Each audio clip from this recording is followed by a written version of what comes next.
Chapter 590. Standing on a gentle slope by the sea of mulberry trees, Su Li's thick ink-like eyebrows seemed to be about to twitch when he heard the young imperial officer's question. However, he eventually calmed down amidst a series of hurried coughs. Decades have already passed. There's not much meaning in arguing about who started the war.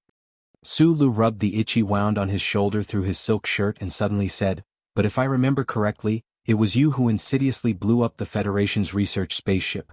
Regarding who started this bloody and long-lasting war in the universe and who should bear the responsibility of opening the Devil's Box, both the Federation and the Empire had their own firm narratives. Due to the distance between the two star systems, the flames of war raged, and the isolation of communication, there were no overly lively academic wars." Huai Chaosher looked at him coldly and unexpectedly did not express her opinion. Instead, she walked down the slope with her back to Shanghai and headed into the city. Su Lu looked at the sea of green mulberry trees with some reluctance. Listening to the graceful rustling sounds, he turned around and followed her. Huai Chaosher then went to a few other places. During this process he remained silent. Su Lu knew the identity of this young imperial officer. Although he had some guesses in his heart, he lacked sufficient evidence. However, he could already guess that this person's status in the Empire was rather high.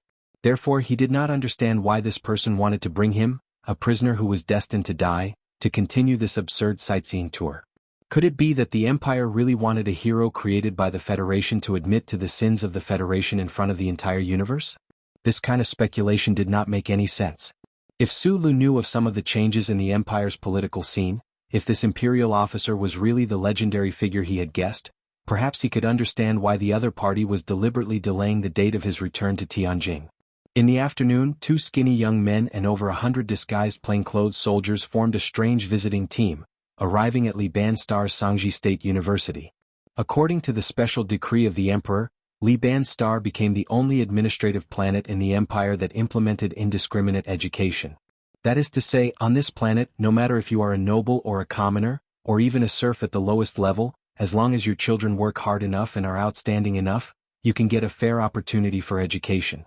Even the most outstanding people can get special scholarships provided by the imperial family. This plan was called the Interracial Education Pilot Program. As soon as it was launched, it attracted the angry opposition of the entire noble class of the Empire. Every time they thought about how they were the 38th generation heir of a certain glorious family and had to learn in the same classroom as the son of a certain bumpkin, the nobles of the Empire felt that they smelled something fishy and felt that their dignity had been greatly humiliated. As nobles, how could they live with those commoners and even slaves? In this matter, the Emperor, who had always appeased the nobles in a gentle way and suppressed the lowly commoners in a bloody way, showed a surprising persistence and strength. Under the strong suppression of the Emperor, the nobles of the Empire's Council of Elders looked at the soldiers and the officials of the Imperial Intelligence Agency at the gate, and only then did they swallow their anger and pass the law, confirming Liban Star as the Interracial Education Pilot Program area. Even so, when the son of the first serf walked through the gate of Liban Star's Yellow Mountain Academy with a face full of nervousness and fear, he still needed the protection of the armed soldiers of the Empire. On that day, the principal of the Yellow Mountain G Academy resigned in anger. In the following year, the nobles of the Liban Star sent their offspring to other planets. They would rather spend a huge amount of wealth so that their children could receive a pure aristocratic education, rather than endure the abominable actions of the Emperor on the Liban Star. For the continuous wealth of their territories, these nobles would certainly not leave Liban Star, but this could not change a certain trend. As more and more commoners entered the new universities, the atmosphere of the planet became more and more active or more dangerous. Of course, these young people, who had become more capable and confident because of their exposure to more knowledge, were incomparably loyal and fanatical to His Majesty, who had bestowed upon them all.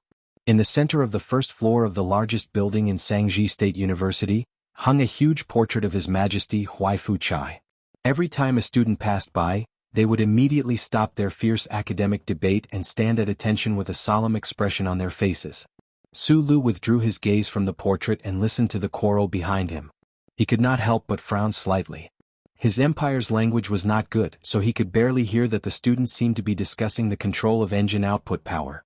The extent of the discussion was relatively shallow, but he still felt a strong sense of vigilance. It should be known that when he was in the Federation, no one would have thought that in the Empire University, there would be so many commoner students discussing academic issues in a relaxed atmosphere. He had always believed that the Federation's greatest advantage over the Empire was not in terms of economy, but in terms of education, technology, and the most fundamental way of thinking. Now that the Empire seemed to be quietly making changes, with the Empire's terrifying population base, it might not be too difficult to catch up to this gap. Huai Chaoshu noticed him and frowned. She maintained her expressionless silence and led him to the third floor. In the conference room at the top of the third floor, there was a history class going on. Hundreds of plainly dressed Empire youths were quietly and eagerly listening to the professor on the podium. The courseware playback equipment, the line-by-line scanning light filter screen, the old-fashioned laser stylus, all of these were somewhat shabby in Su Li's eyes. Not to mention the first military academy or Yue University, even compared to the university conditions in his hometown of Donglin, the Empire was far behind. But he listened very carefully because the professor from the Empire was emotionally lecturing about the cause of the war many years ago. The professor used the standard language of the Empire's nobles, and he could barely understand most of it. The history professor of Mulberry State University did not know that there were two special young listeners in the crowd listening to the lecture today. He did not expect that the history he was lecturing at this moment would have any impact on the future history.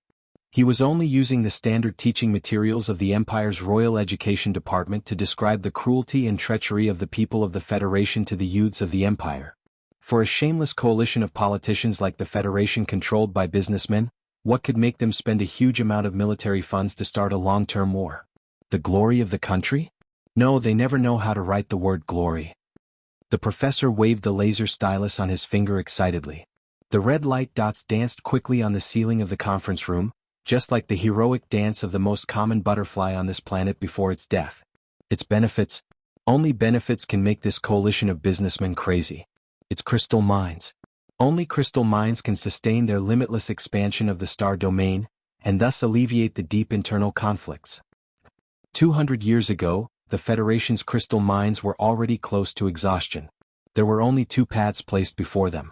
The first was to find or invent a new type of energy source as soon as possible, and the second was to immediately find new crystal mines.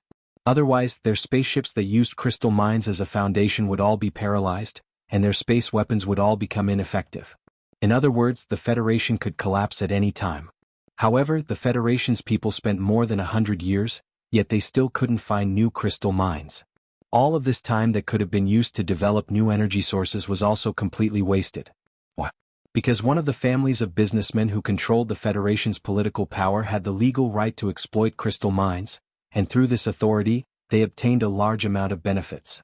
If the Federation developed a new type of energy source, this family's special status would be completely gone. There was no way they would allow this type of situation to happen. Why would the Federation's government allow this type of thing to happen? Because you all must never forget that the government is actually controlled by these families. The Federation doesn't have crystal mines, but the Empire does. When those supposedly cursed Federation exploration spaceships accidentally entered the Empire and discovered this fact, war was no longer avoidable. Bandits came to our doorstep. They don't need a reason to rob, so what we must do is also very simple. The history professor no longer had his initial calm. Clenching his fists tightly, he said angrily, "Beat these bandits to death." Su Lu had no doubt that if his identity as a member of the Federation was discovered, he would definitely be torn to pieces by the several hundred angry Empire students in the conference room in the next moment. Fortunately, his black hair and black eyes were the same as those of the Empire officer beside him. Although they were somewhat eye-catching, they only attracted slightly respectful gazes. After listening to this history class, Su Lu followed the other out of the campus. Outside the door, he was silent for a moment, and then he made a rare request. He asked for a cigarette. Amidst the waves of smoke, he said to the Empire officer, "This is very similar to our history class. In the history books I've read about this period, it says that the Empire's emperor brazenly launched a war in order to alleviate the racial and class conflicts within your country." Silence and cigarettes were good companions for thinking. The reason he was thinking was because Su Lu had to admit that this Empire's history class, for him, was indeed a different angle to look at the origins of the war back then. This was especially the case regarding crystal mines leading to the war. This was the first time he had heard of this. The family that could control the government was naturally the Tai family in the back of the mountain behind Macho. Chapter 591. Those trashy officials in the bureau? Huai Chaoshu was not in a good mood. The Federation soldier named Su Lu in front of him was completely different from the description in the intelligence. He was tough, but he was not the pedantic saint who truly carried the banner of morality in his heart. He had never believed that such a person existed in the universe, and now it seemed that it was indeed so. If Su Lu was really a freak saint, perhaps the actions of the Empire in the past few days could have really touched him. To be able to make the war hero that the Federation had spent the most effort to cultivate betray. No, even if it was just to make him doubt himself from the depths of his heart, it would definitely be of great help to the Empire's propaganda in this war. Was it a pity? A little, but it was nothing too pitiful. It was just that there would be another dead body of the Federation in the Empire's territory. In the face of death, many people of the Federation would kneel and beg for mercy, but I've studied you and know that the possibility is not high. The reason why I brought you to see the scenery and let you listen to this specially arranged history lesson is to strike a blow to the moral superiority of you hypocrites of the Federation. Huai Chaoshur walked out of the campus with his hands behind his back like an old man. His face was expressionless, hiding the pity deep in his heart extremely well. Moral superiority is indeed a very boring thing. Su Lu replied, but I am really interested in this period of history. Before I die, can you satisfy my request and let me see the relevant files of the past? If you want to strike a blow to the moral superiority of the Federation people, this is very necessary. Huai Chaoshur was silent for a moment and nodded. His subordinates disguised as civilians in the crowd behind him immediately left to arrange this matter. The Empire's history textbook was translated into the Federation's language. It took 1 hour and 17 minutes, showing extremely high efficiency. An hour and a half later, Su Lu moved his eyes away from the ebook screen and rubbed his pale face due to weakness. He suddenly opened his mouth and asked, according to your logic, this is the Federation's scheme. But in reality, the previous war, the first space war that you mentioned, we had already prepared for it. If we really had a conspiracy, why would we appear so unprepared? According to the records of the Empire's history books, the Empire had always been cautious when they first came into contact with the Federation. They would never think of attacking the scientific research ships of the Federation. In their opinion, the explosion of the scientific research spaceship was definitely a scheme of the Federation. They even provided relevant evidence to prove that the spaceship could only have been blown up by the Federation themselves. Because in the eyes of the Federation, we are just a bunch of monkeys with outdated technology. Huai Chaoshur coldly replied, you guys are too impatient and underestimate the monkey's ability to resist. It was strange to say that Su Lu should have been enduring endless torture in the Empire's black prison, just like what he had experienced in the past 10 days. However, at this moment he was in the highest class club on planet Libin, having lunch with what was definitely the most respected figure of the Empire. This was a high-rise building in the shape of a deformed mulberry tree. It sparkled under the sunlight. The restaurant on the top floor that had long been cleared was empty. Looking around, one could clearly see the sea of mulberry trees beneath their feet like a green carpet. That's all for the discussion of history. The beginning of a story does not determine the color of the entire story. Even if it is a war related to profit, it is not beyond the scope of my poor thinking. However, in the end, in my opinion, you are a group of beasts that slaughter civilians, women, and babies. This is something that cannot be changed. Su Lu picked up the knife and fork and began to cut the beef on the plate. His trembling right hand that held the knife showed his current weakness. He lowered his head and asked, because of certain reasons, you temporarily did not kill me. I can understand. However, I still do not understand why you are willing to grant me such enjoyment. The you in the intelligence report does appear to be somewhat stupid and absurd in certain matters. However, someone who can develop the MX mecha must have enough wisdom to understand certain facts. Huai Chaoshur gently wiped the corner of his mouth and indifferently said, as long as you do not work wholeheartedly for the Empire, then no matter what, no matter sooner or later, you will die in the end. At this point, this special young Imperial officer emphasized, but you only need to give me a satisfactory answer to 2 things. I can guarantee that you will die with great dignity. And I think that this answer should not harm the interests of your government. What is it? The first question, you are not Li Pifu's illegitimate child. How did you manage to cultivate Yada Jinchi? Huai Caoshur's eyes flashed with a trace of biting cold. Yada Jinchi? Su Lu confirmed that this was the first time he had heard of this strange term. What was Yada? What was Jinchi? Was it a wonderful setting in one of Master Schiller's plays? However, it seemed that the scorching heat in his body was very similar to the setting in the Master's plays. Huai Chaoshur did not mind his silence and continued calmly, the second question. This time you pass through the space channel and ambush the ghost fleet. You are infinitely close to success. It could even be said that you have succeeded. I cannot understand. How did you manage to follow us in the Empire's star sector by controlling a light tri-winged warship? At this point he waved his hand. The subordinate who had been waiting in the distance hurriedly ran over and set up the relevant equipment by the table. With a light beeping sound, countless fine beams of light shot out from the equipment and gathered into dense light spots in the air, forming a three-dimensional star map of the Empire's border star sector. Even if you have the star map drawn by the Federation years ago in your hands, you can't do this alone. White Sausher's slender finger drew on the imaginary three-dimensional star map in the air and pointed at the obvious sailing trajectory. Frowning, he said, "Your sailing route was too perfect. Even if I had thought more thoroughly, assuming that you had the authorization of the Bureau of Proclamation before the crazy revenge operation, with the remote support of the charter computer, it would not have been enough to complete such massive calculations. Besides, every time your tri-winged warship accelerated or hid, it just happened to avoid the detection range of the fleet. How did you do it?" He looked at Su Li's eyes and asked solemnly, "According to the intelligence, you don't know how to pilot a warship at all." Su Li was silent. The first question involved the uncle, who was known as the #1 traitor of the Federation. Who knew what kind of relationship he had with the Imperium? Also, this story involved the loophole of the Federation's The Glory of the Charter and his last hope of survival. Naturally, it was impossible for him to tell the other party. As for the second question, it was related to his greatest secret, so it was even more impossible for him to tell. Therefore he could only remain silent. Huai Chaoshe raised his extremely ordinary face and said indifferently, "I won't ask you to reveal the Federation's newest technological secrets. I just need a general answer." A moment later, Su Lu replied, "I can't tell you anything. I can only say that this revenge plan that seems impulsive is actually not impulsive at all. It's just that I didn't expect you to be on that flagship. If I hadn't met you, I would have successfully returned to the Federation by now." Still not getting an answer, Huai Chaoshe narrowed his eyes, and a dangerous aura gradually enveloped the dining table. There's good news. The Imperium has already successfully developed a high-power dedicated signal output device. In the last experiment, it has already successfully connected to your civilian network. Huai Chaoshe looked at Su Lu with narrowed eyes and said slowly, "The video that humiliates the Federation's war hero will probably be the first document we send over." Su Li's right hand that was holding the knife suddenly tightened. He knew that the humiliation the other was talking about was definitely a humiliation that ordinary people would find difficult to endure. What truly made him nervous was the Empire's following arrangements.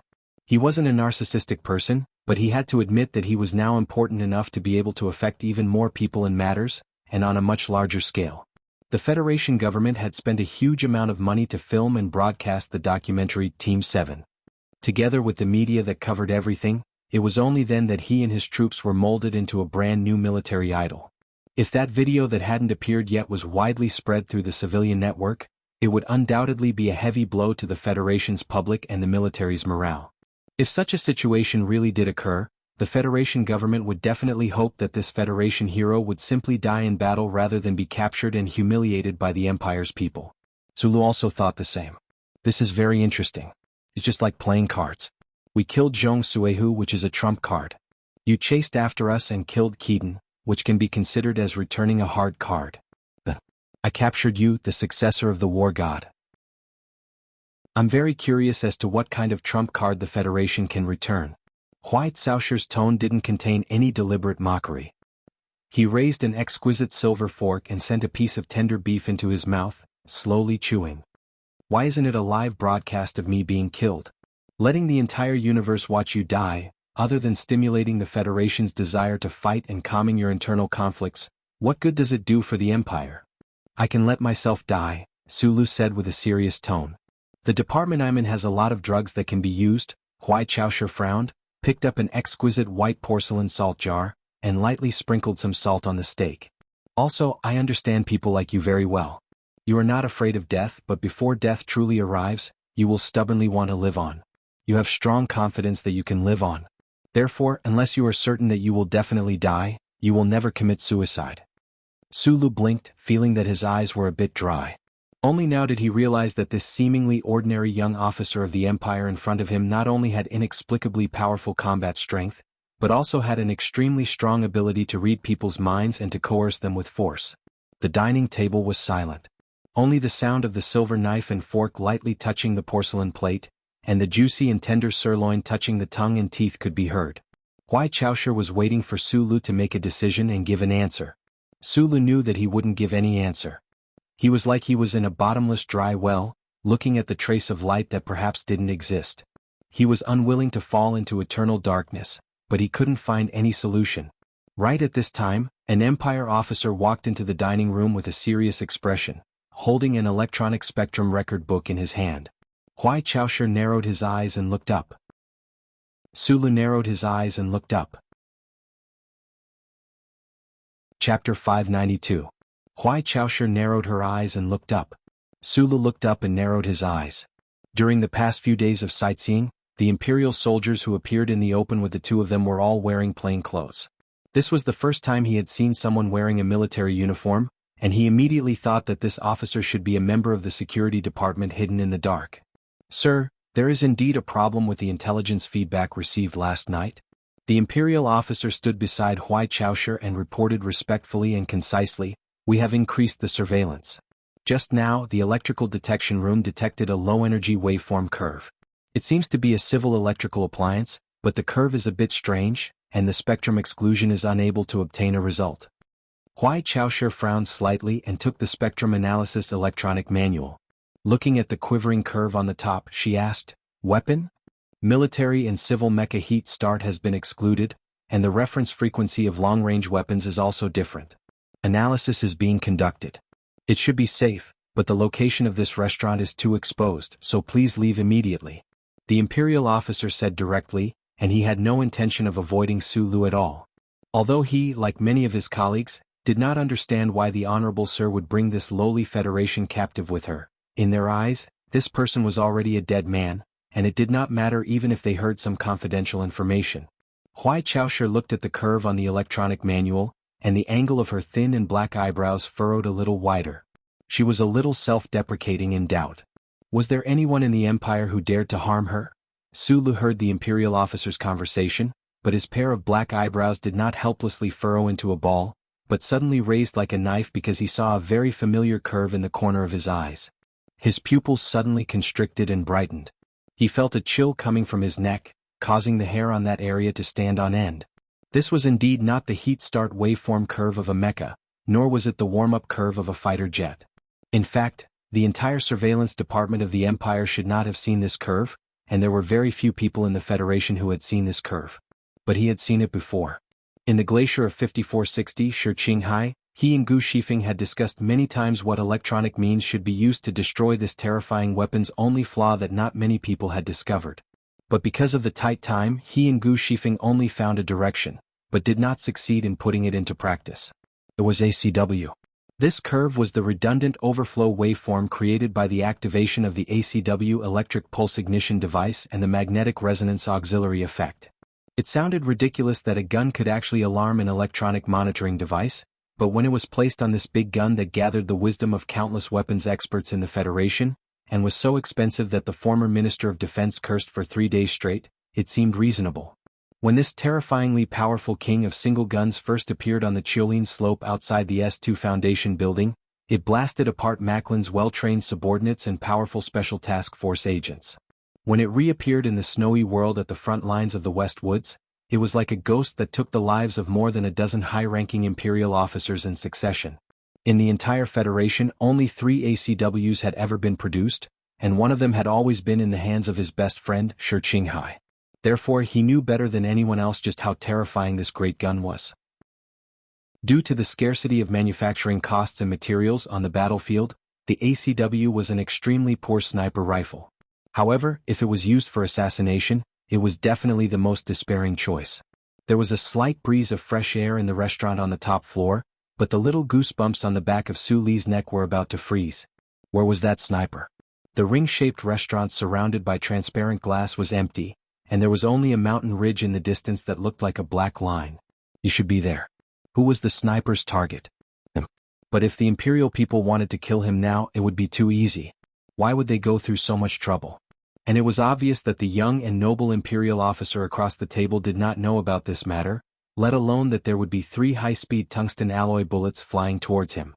Could it be that the sniper's target was the other party? In certain dangerous moments, the speed of human thought could even appear faster than the speed of light. In a very short period of time, Sulu thought and analyzed many things, but he still did not have time to judge the situation clearly, and he also knew that there was no time to continue thinking.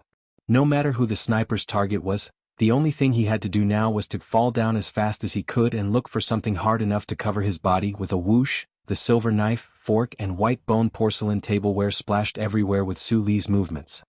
He was not a saint, and he did not care about the life or death of the Imperial officer across the table, so naturally he would not stupidly jump over to the other party. He just fell down resolutely and fiercely as if he was heavily shot down by someone. His body was almost close to the ground. The silver knife, fork and white bone porcelain tableware had just jumped off the beautiful stone table, twisting their bodies in the air. The Imperial officer who came to report the situation opened his mouth, but he did not have time to show a vigilant expression. The words that he wanted to shout were still brewing in his chest and lungs, but they had not turned into airflow, and he had not strummed his strings like vocal cords. In this frozen moment of time that seemed to have stopped, Hui Caoshi's eyes suddenly lit up. He understood something from Su Li's movements, feeling an unprecedented sense of danger approaching him at high speed. There was no time to jump up, no time to fall down. In front of that bullet that was tearing through the bright air of Mulberry Orchid Province at high speed, even someone as powerful as Hui Caoshi did not have time to make too many movements. He only had time to raise his right palm, and as if he was swatting away the beef juice in front of him, he simply slapped down on the beautiful stone table in front of him. No one could calculate what kind of terrifying reaction speed Hui Caoshi needed to make such a simple movement in this instant. When his right palm slapped down on the edge of the beautiful stone table, the beautiful stone pattern that was known as the hardest stone material actually deformed slightly. His palm's deformation was even more severe. The pale white part of his palm that was in contact with the edge of the table squeezed out a rosy red, and also strangely squeezed out countless jets of air. The 8 rice jinchi in Hui Caoshi's body was released at full force. The silk sleeve on his right arm shattered into pieces, about to fly away. The chair beneath him silently shattered, about to fall. His body, under the influence of this powerful and tremendous force, instantly began to move backwards. A flower suddenly bloomed on the hard wall of the ring-shaped restaurant. The petals were pieces of concrete that had been blasted open. The core of the flower was alloy tendons that stood up like angry hairs after being cut open by a high-speed object. The color of the flower was light, the heavenly light that seeped in from outside the wall. The light outside the building shot in through this flower-like hole. While moving forward, it lightly brushed past Hui Caoshi, who was moving backwards at high speed like a shadow. Then there was a loud buzzing noise that sounded like muffled thunder. The speed of this life-reaping bullet was too fast, faster than sound, as if it was going to surpass light and shadow. In an instant, 2 more holes that seemed to have been carved appeared on the wall. The muffled sound of gunfire tore through the deathly silence, shattering the frozen time. With a muffled bang sound, Hui Caoshi's thin body fell heavily against the wall. Her Highness is under attack. The Empire officer who had been watching this scene in shock finally woke up. His entire body trembled as he screamed out. At the same time, he threw himself towards the corner of the wall, instinctively placing his body in front of Hui Caoshi. The life-reaping bullets that came from the distant mountain ridge were still being fired continuously. The luxurious decorations in the restaurant were torn apart like fragile pieces of paper. They floated up, landed on the ground with difficulty, and were sent flying again. The sound of broken porcelain and silver tableware rang out endlessly. Smoke and dust flew everywhere. It was chaos. Su Li hid behind the hard and beautiful carved stone tabletop. His face was a bit pale. At this moment he confirmed that the sniper's target wasn't him, but he didn't relax in the slightest. This was because he discovered that the ACW used by the sniper was a high-speed armor-piercing hard-ink bullet. Moreover, after the first 3 burst shots, the sniper began to fire in a wide range. It looked like the sniper didn't care about killing him while he was at it. The high-speed armor-piercing hard-ink bullet could penetrate the normal alloy plates of military mecha. How could the supposedly hardest carved stone tabletop in front of him block it? The next second, Sulu was slightly relieved. This was because the Empire soldiers in the restaurant reacted extremely quickly. The ring-shaped glass adjusted the angle of light refraction in the shortest amount of time possible. Although this definitely couldn't block the sniper's bullet, it could make it a little more difficult for the opponent to shoot. Immediately after, even more Empire soldiers flooded into the spacious restaurant. These soldiers seemed to not be able to see the mournful lines of bullets. They carried the pop-up alloy shields and bravely charged towards the corner of the wall. 4 or 5 Empire soldiers fell on the road, but in the end they still managed to successfully construct a simple shielding corner. Sulu didn't expect those Empire soldiers to provide him with the same treatment. In fact, he thought that this was a good opportunity for him. Under the cover of the smoke and dust, he half lay on the ground, using his heels to rub against the mess on the ground, quietly and slowly moving backwards. Ox ox ox ox. Right at this moment, in the corner surrounded by the Empire soldiers' alloy shields, a loud Empire language suddenly rang out. At this moment, this voice still sounded extremely calm and powerful. It was actually not drowned out by the whistling sound of bullets tearing through the air. Sulu could understand some of the Empire language. At the very least, he could accurately understand this sentence. Keep an eye on that Federation person. He stopped his slow retreat, frowned and cursed fiercely in his heart. He didn't expect that in such a tense moment, that person still hadn't forgotten about him. That sniper actually didn't kill this person who was clearly the strongest enemy of the Federation. This made him feel a little regretful. The gunshots suddenly stopped. In the silence there was a sudden vibration. The floor-to-ceiling windows that were already shattered beyond repair began to buzz. Sulu, who was hiding behind the table and covered in dust, and Huai Chaosher, who was anxiously surrounded by his subordinates and half covered in blood, couldn't see each other, but they did the same action at the same time. They narrowed their eyes, raised their heads and cursed in a low voice, "Fuck." There was a wisp of cloud outside the building. A dark green Empire fighter suddenly broke through the cloud and rushed over at high speed. What was even more terrifying was that the missiles under the wings of the fighter had already been detached and were spitting flames high in the sky.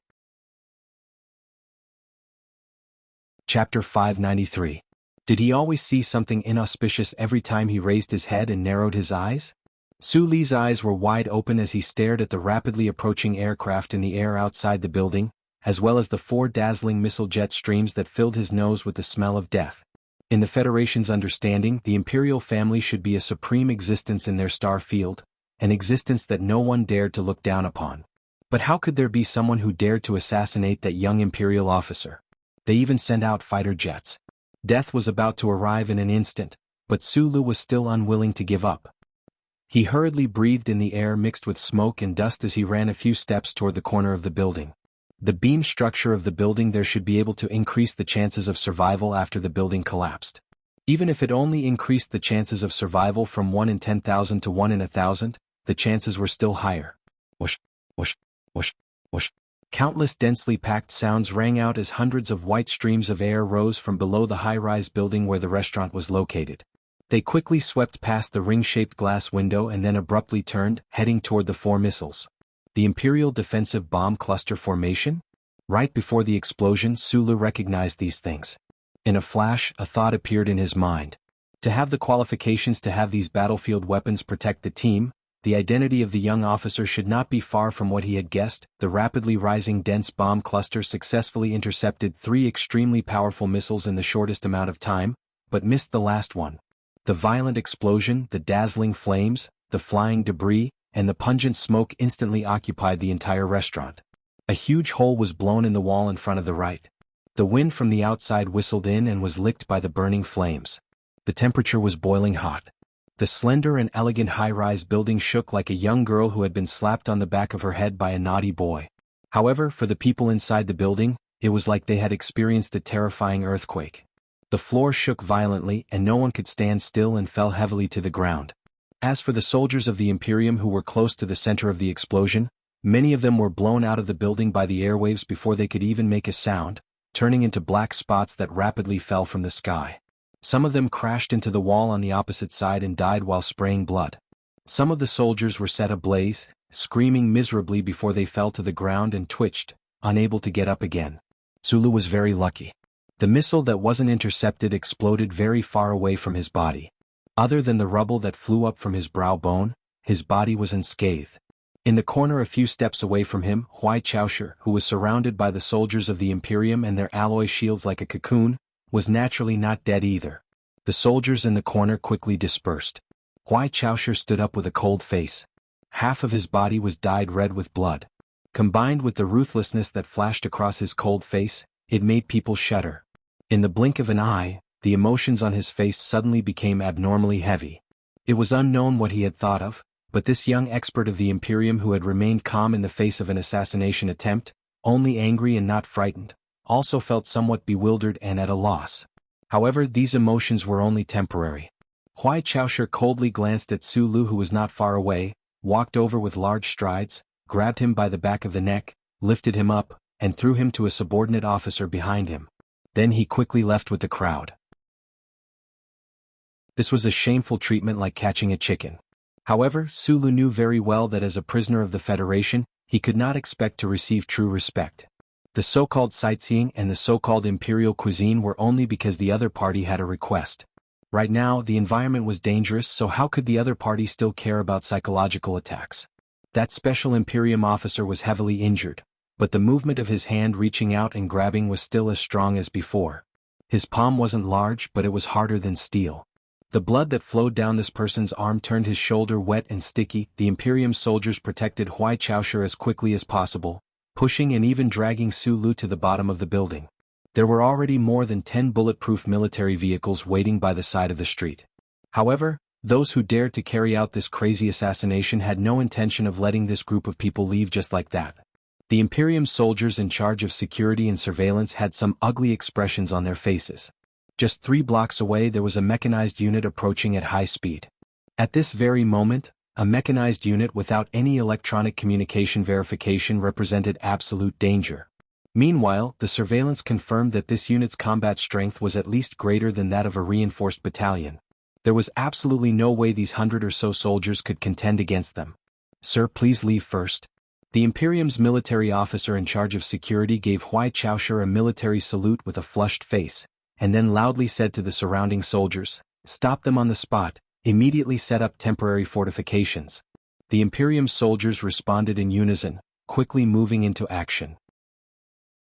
They shouted loudly, blowing down the giant electronic signboards on both sides of the street, blocking the center of the street as a fortification to stop the enemy's mechanized vehicles.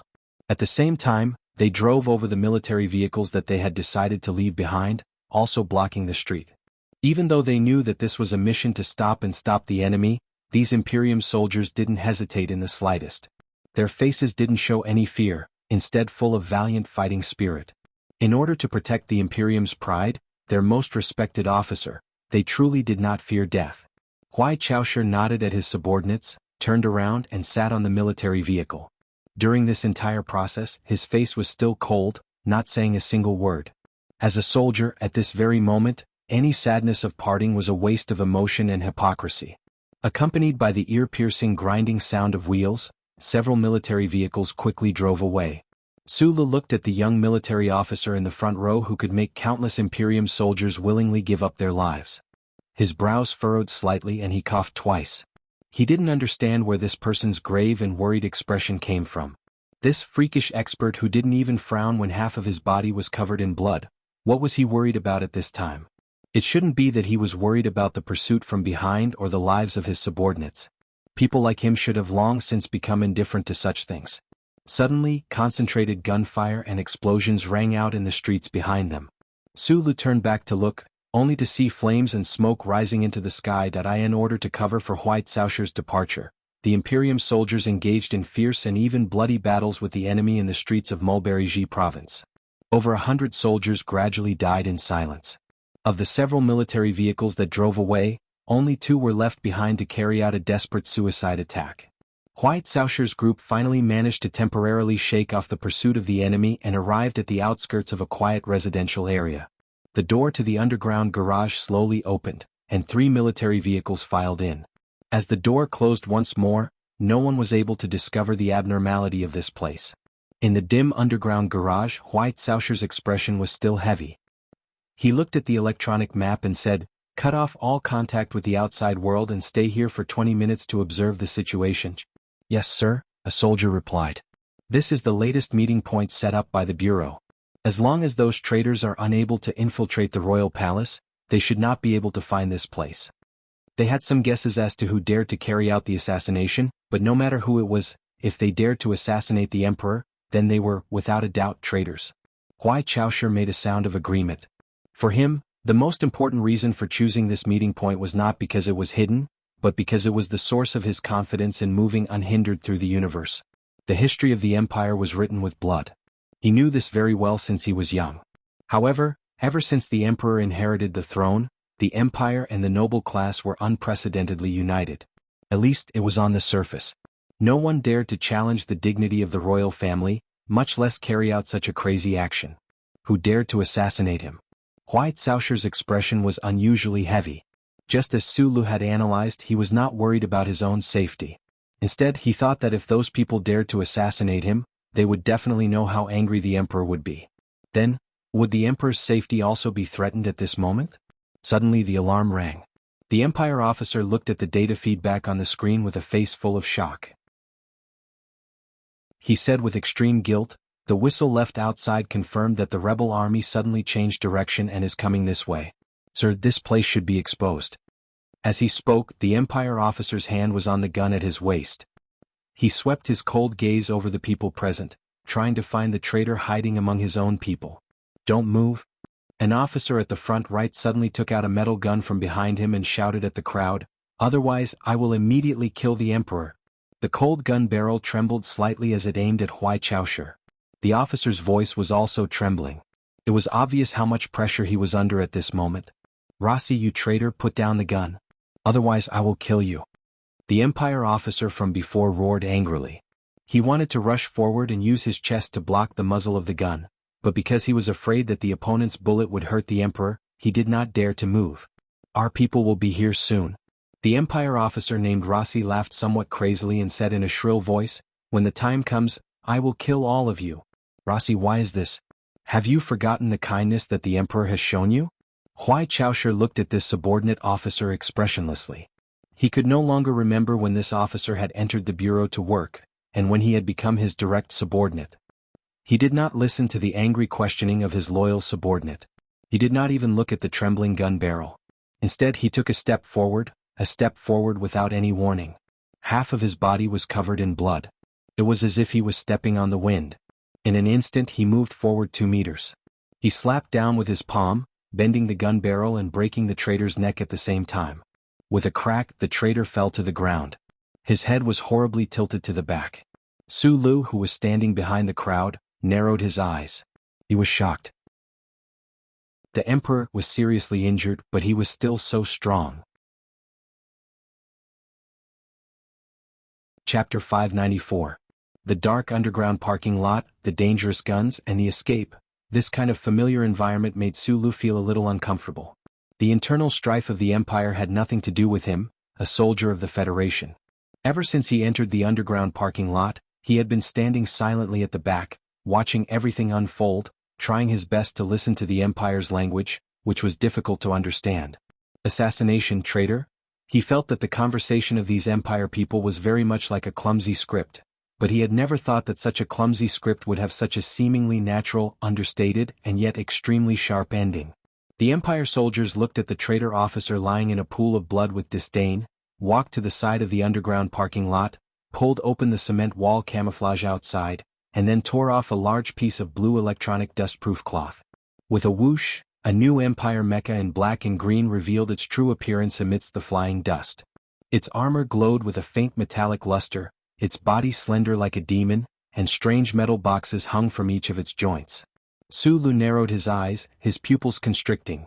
This was the peach miasma that had brought him to a dead end. Huai Chaosher coughed twice and silently boarded the mecha, while the rest of the empire soldiers quickly dispersed. All the lights in the underground parking lot suddenly went out, and in the darkness, the low and powerful sound of multiple engines suddenly rang out, cutting through the silence and stifling atmosphere. Just before the rebel army surrounded the street, the peach miasma mecha broke through the door at high speed, turning into a ghostly shadow under the light of day. It crushed the cement road, knocked away the tanks in its path, and roared as it ran away. Its speed was swift and its momentum was heroic. It did not look like it was fleeing at all but leaving proudly. And then it threw itself into the sea of mulberry trees inside the dimly lit cockpit. Only the green sea of mulberry trees on the monitor screen could soothe the nervous nerves and somewhat dry eyes. Those tender twigs and leaves fluttering in the wind flashed past the screen at high speed, gradually becoming countless green lines. It was possible to infer just how astonishing the speed of the mecha was at this moment. Sulu slightly lowered his eyes, no longer looking at the picture of Shanghai on the light beam that lasted for almost half an hour. His eyes fell on the officer of the Imperium next to him cautiously. The person beside him had sustained significant injuries in the attack at the ring-shaped restaurant. Blood had dyed a large portion of his body red, but this person's expression did not change at all. He continued to operate his mecha steadily, skillfully, or even exquisitely, dodging at high speeds through the sea of mulberry trees, avoiding what seemed to be an increasing number of enemies. Could it be that the Imperial family were all monsters with endless blood flowing through their bodies? This should be a nervous escape, but to Sulu, he thought of himself as an outsider, so he had enough calmness to observe everything that was happening. Especially this Peach Miasma mecha. This was the latest generation of mecha that the Empire had successfully developed. It walked the path of multi-joint microengine acceleration. It was different from the Federation's development of the new mecha, but it was very similar in essence. Sulu had not expected that in such a tense moment, this young Imperial personage would actually bring him along. However, this just so happened to provide him with a rare opportunity to observe the Empire's new mecha up close. He used his eyes to observe all the devices in the cockpit of the mecha, doing his best to memorize everything he saw. Although the chances of him returning to the Federation alive were slim, if he had the chance to send back this first-hand information, it would definitely be of great help to the Federation. Other than the internal structure of the Empire's new mecha, he was more interested in the way this young Imperial officer beside him operated it. After a long period of silent observation, he confirmed that this person's method of operating the mecha was extremely similar to his and Li Feng's. They were also using a device similar to the simulation system, directly transferring the power in their bodies into the internal sensors of the mecha. It was just that the other's device was clearly more compact, with only the connectors at the cuffs of the mecha visible. During their escape in the Mulberry Sea, this Imperial officer had operated the Peach Miasma mecha to easily break through the enemy's encirclement. In several thrilling encounters, he had killed several enemy mecha like a tiger tearing rabbits apart. Sulu had been watching his operation all this time, once again feeling the terror he had personally experienced on the battleship. In the process of breaking through the encirclement, this Imperial officer had displayed an unparalleled level of mecha control. This was especially true of the calm and sharp senses that radiated from his bones, as well as the exquisite micro-operations that danced between his fingers. What looked like the simplest input of commands, the most standard mecha movements when combined at a certain frequency, would become so powerful. Sometimes, without waking up in the middle of the night, Sulu would privately analyze himself and feel a little satisfied and proud. Other than his talent in mecha maintenance, what he was most proud of was his mecha operation skills. In just a few short years, even if he could not say that he was invincible in the military, at least no one had dared to challenge him. However, after the battle on the battleship today, he could not help but admit with some desolation that this Imperial officer beside him was indeed far more skilled than himself. Admitting that he was inferior to the other did not mean that he would always admit defeat.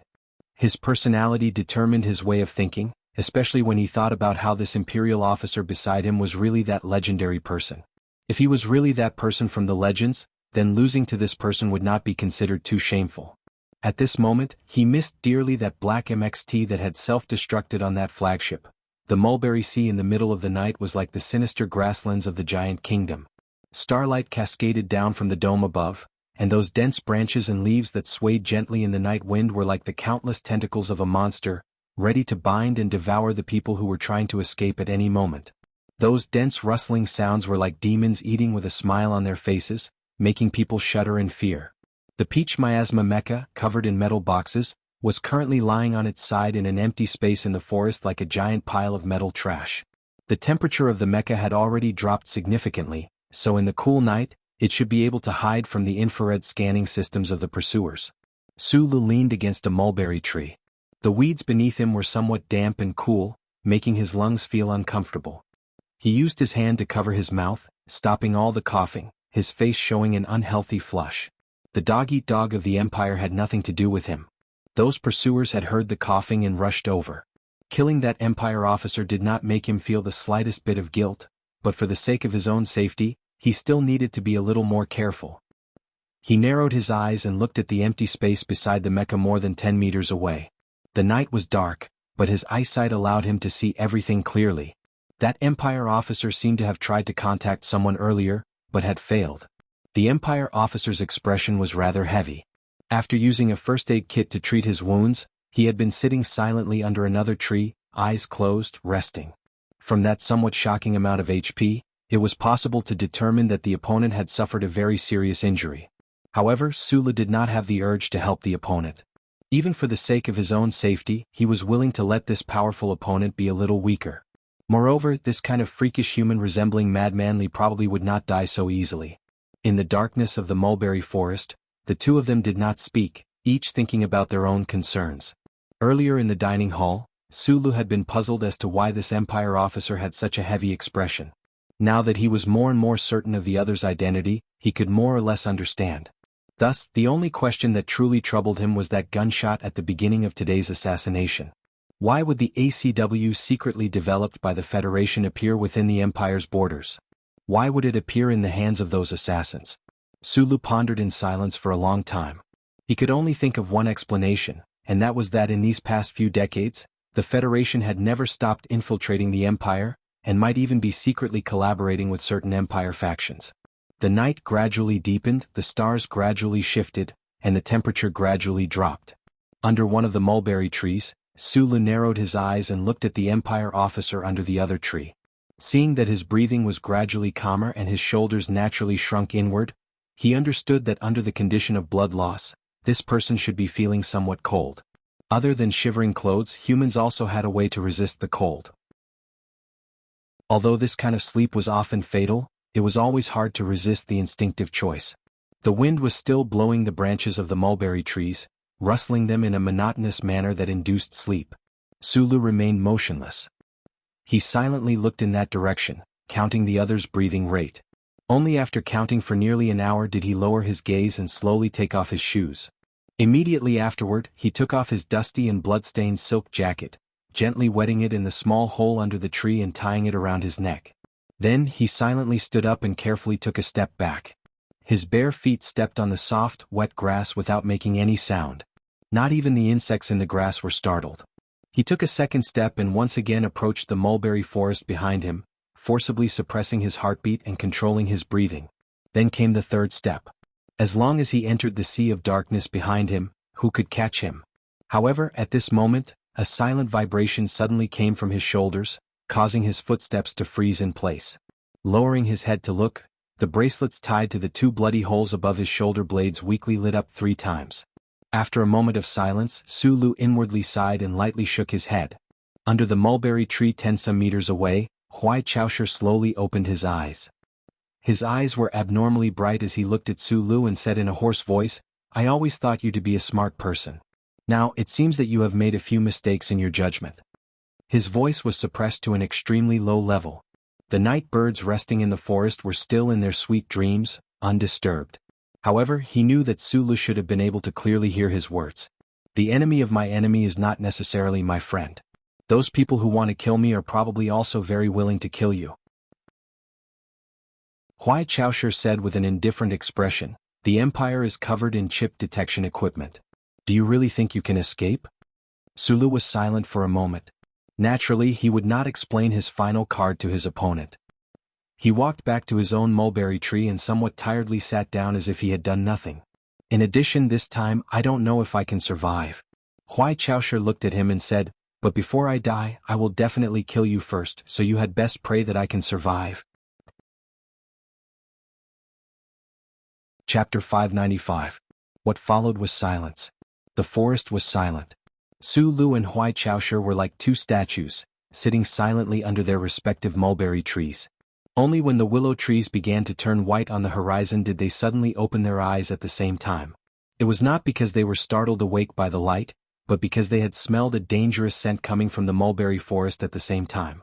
Sulu placed his palm on the ground and focused on feeling that faintly discernible vibration. Huai Chaosher, on the other hand, came under the peach miasma mecha. Looking at the external sound wave monitoring equipment on the side of the mecha, she slowly frowned. "Let's go," Huai Chaosher said briskly. Sulu did not hesitate. He got up and walked towards the mecha. Accompanied by the clear sound of electricity, the peach miasma mecha stood like a god, crossing the branches of the mulberry trees to face the rising sun. The two of them climbed up the mecha, coughing loudly as they climbed. The coughs were hoarse and dry, like dried mulberry leaves being torn apart by angry silkworms, but they also carried a sense of unbridled joy. The injured and tired duo had held back their coughs for an entire night. Now that they had confirmed that the enemy had caught up, they naturally did not need to hold back anymore. Of course, they would cough to their heart's content. The rebel army more than 10 kilometers away should have heavy armored vehicles or mecha. Otherwise, they would not have left such clear curves on the surveillance equipment. The Peach Miasma mecha's hatch closed, and its engine roared once more. The crystal ores that made Su Li's heart ache underwent primitive atomization, powering the heavy body of the mecha to become a giant bird in the morning. It swept up at an angle, cleverly bypassing the dense mulberry trees and advancing at high speed. 10 minutes later, a loud roar came from outside the mulberry forest that had regained its peace. The entire ground began to tremble. The forest birds that had just woken up and the insects in the grass fled in all directions in fear. Almost 20 black and green Imperial Night Wolf mechas surrounded them. Their heavy alloy bodies crushed the grass in the forest into a mess, sending mud and stone tumbling. After confirming that the target had once again left, this mecha troop did not blindly scatter in all directions. Instead, they stopped temporarily. The cockpit of one of the mecha opened up, and an Empire military officer with the rank of colonel walked out with a gloomy expression. He crouched down under a mulberry tree and carefully searched for any traces. The Imperial officer's fingertips gently slid across the tree trunk, touching a smear of blood that was about to solidify. His gloomy expression seemed to relax a little, but no one noticed that his fingertips were trembling violently.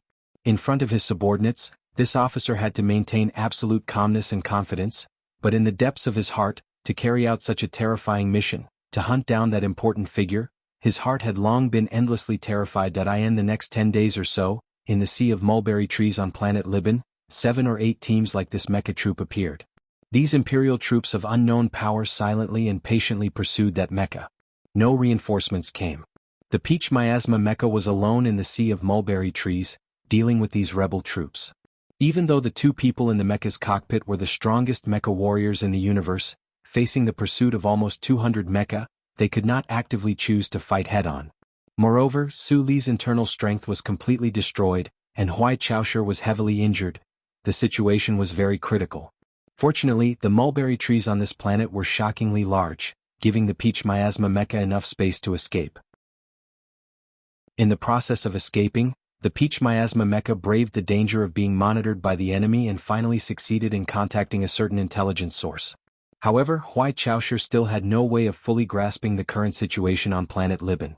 Right now, he could only try to find a safe escape route as quickly as possible. The Imperial mecha squad conducting this pursuit clearly knew who their target was. Even those soldiers who had not dared to believe their ears at first were able to confirm this fact after more than 10 mecha had fallen tragically at the hands of the Peach Miasma mecha. All of the Imperial soldiers were incomparably fearful of that Peach Miasma mecha, or more accurately, the person inside the Peach Miasma mecha. However, since they had chosen this path of rebellion from the very beginning, there was no turning back. Instead, because of the trembling fear in the depths of their hearts, they became even crazier. In the last few mecha encounters in the Mulberry Forest Sea, the rebel army's mecha had become crazier each time, more reckless than the last. They knew that defeat was certain, but they continued to surround the Peach Miasma mecha like moths to a flame, attacking the Peach Miasma mecha at all costs. It was as if even if they had to pay the price of destroying their mecha and losing their lives in exchange for the malfunction of one of the Peach Miasma mecha's most important sensors, they felt that it was worth it. Watching silently from the sidelines, Su Li gradually understood the intentions of those rebel mecha. His face grew paler and paler, but he continued to operate the Peach Miasma mecha like an emperor. The undefeatable Huai Chaoshi also understood the rebel army's intentions, but he had no way of changing the situation. The Peach Miasma mecha moved as fast as lightning, unparalleled in its evasion and retreat. Its close combat spear was swift and fierce. Not a single rebel mecha could last more than 10 seconds against it. On a normal battlefield, this mecha battle would have undoubtedly ended with the Peach Miasma mecha's victory. This was because it could move around like a shark, cruelly searching for opportunities to attack shoals of fish, and then retreating again. If this simple cycle continued, the rebel army's mecha horde would eventually be wiped out. However, in this mulberry forest, the Peach Miasma mecha could not do this. This was because there was no supply base here, and there were no components and materials needed to repair the mecha. The rebel army's mecha horde chased relentlessly and relentlessly, all because they wanted to force the person they respected the most to never have time to rest.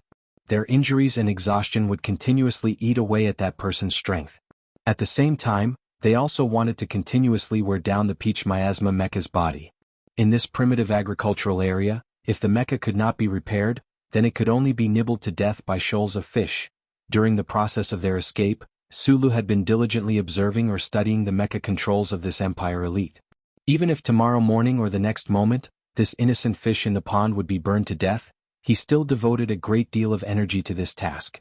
This was because the other's level of mecha control was truly very high. From the perspective of someone at his level, he was able to experience much more, even gaining a certain sense of fierce beauty. What shocked him the most, or perhaps more accurately terrified him, was that even though they had been on the run for more than 10 days and nights, this Empire officer beside him had actually been able to maintain a valiant combat prowess, as well as a vigorous desire for battle that he could not comprehend. Although this person's cheeks were becoming thinner and thinner, the light in those small eyes had never once dimmed. However, just as the several mecha units in pursuit had hoped, the heavily injured and bone-deep exhausted Huai Chaoshi held on valiantly. Meanwhile, the peach miasma mecha could not withstand the increasing wear and tear of its components and metal fatigue, finally collapsing at some quiet dusk. In the blood-red twilight, the heavy and massive peach miasma mecha crashed to the ground, kicking up a cloud of dirt and dust. Fortunately, the dense mulberry trees around it blocked the dust from reaching into the air. Not too far away was a row of simple and crude village houses. Judging from the row of hydraulic gears behind the houses, this should be a mechanical mill used to process mulberry trees. This row of mills was bathed in the golden light of the setting sun, glowing faintly with a bright red light. The emergency hydraulic valves activated, and the peach miasma mecha's cockpit opened up a little. The new model mecha lying diagonally on the ground now looked like a patient gasping for air, waiting for death. Huai Chaoshi and Sulu crawled out from the open cockpit. The two of them were covered in small wounds, looking rather haggard. However, from the silent expressions on their faces, not a trace of it could be seen. An hour ago, when Sulu had been considering whether or not to remind this person that the mecha's components had already passed the critical threshold and that it could shut down at any moment, the central control computer of the peach miasma mecha had blared out a shrill alarm. Huai Chaoshi had silently operated the mecha to begin the fastest ambush they had made since their escape, all the way to this stretch of red mills. The rebel mecha should still be 20 kilometers away. Huai Chaoshi stood under the overturned mecha, narrowing his eyes slightly as he looked up at the setting sun on the horizon, silently calculating the time. Then he coughed twice and led Sulu towards the row of red mills. The two of them entered the red mill to get some water, but they found no trace of anyone.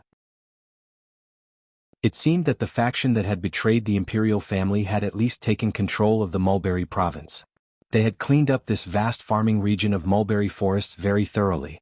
After drinking, Huai Chaoshi walked to the west wall of the red mills and narrowed his eyes to look out. The Red Rose still had not been contacted. Right now, he only had sporadic feedback from the crows in the bureau. He had no idea how dangerous the current situation was, but there were more than 200 Imperial mecha chasing after him. It was easy to imagine that the situation on this planet was very bad. Would there really be a problem this time? Huai Chaoshi narrowed his eyes.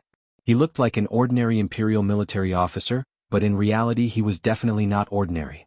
He had never doubted himself in his life, but he had never experienced something like this. As long as he was in the mecha, he was an undefeatable god. However, at this moment, the peach miasma mecha had become a pile of alloy garbage outside the mill. In the entire sea of mulberry trees, there was no way to find the parts needed to repair it. What was waiting for him? Being killed by his own subjects in his own planetary sector? A self-deprecating smile appeared on Huai Chaoshi's face. He suddenly felt that the red setting sun on the horizon was fake.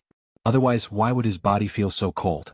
Narrowing his eyes, he looked at the flowing water in the tunnel below the mill. After a long silence, he suddenly asked, "What do you think?" At this time, there were only two people in the red mills, so the person he was asking this question was very clear.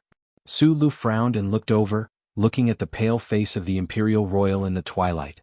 He did not expect that this seemingly ordinary but actually extremely arrogant person would ask for his opinion. Chapter 596. No opinion, Sulu replied in a low voice. This is an internal matter for you Empire people, and I am a member of the Federation. If you are referring to the method of escape, I believe you have seen my file.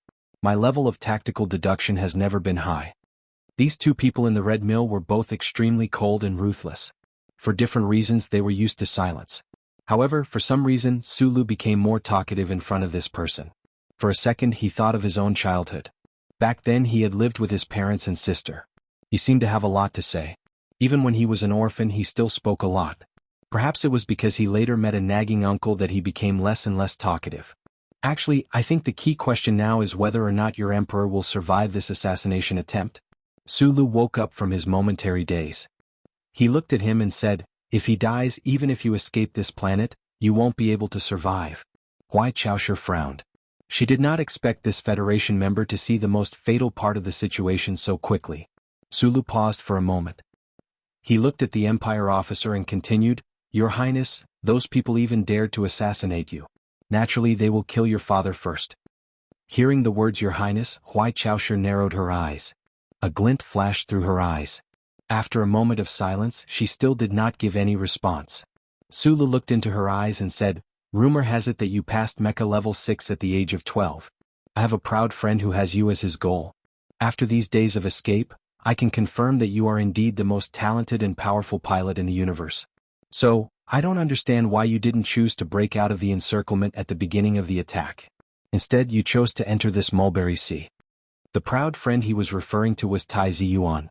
This Federation's Shadow Prince had once said that there were only 5 people in the entire universe who were his goal. I don't know the situation outside. Mulberry Sea is suitable for guerrilla warfare and escape. Huai Chaoshi replied expressionlessly, I didn't expect that so many Imperial soldiers would dare to betray the Imperial family. First, they would use the ACW, which no one in the Empire knew about, to launch a long-range attack. Then they would use a missile attack. Finally, they would use a mole. Finally, they would tear off the disguise and directly use the heavy armored forces to launch a frontal attack. Sulu knew the power struggle within the Empire, but in his opinion, this assassination plan was very reasonable.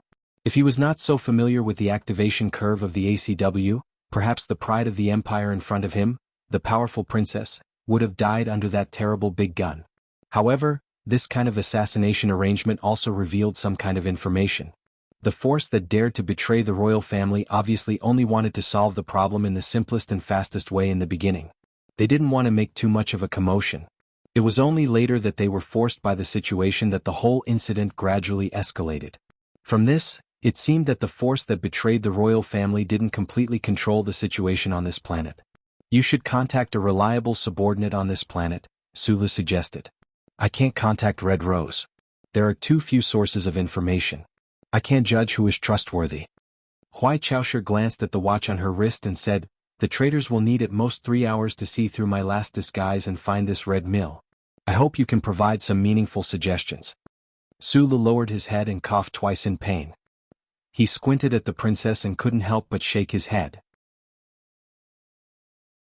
Why did the princess ask for help from him, a member of the Federation, and make it sound so natural?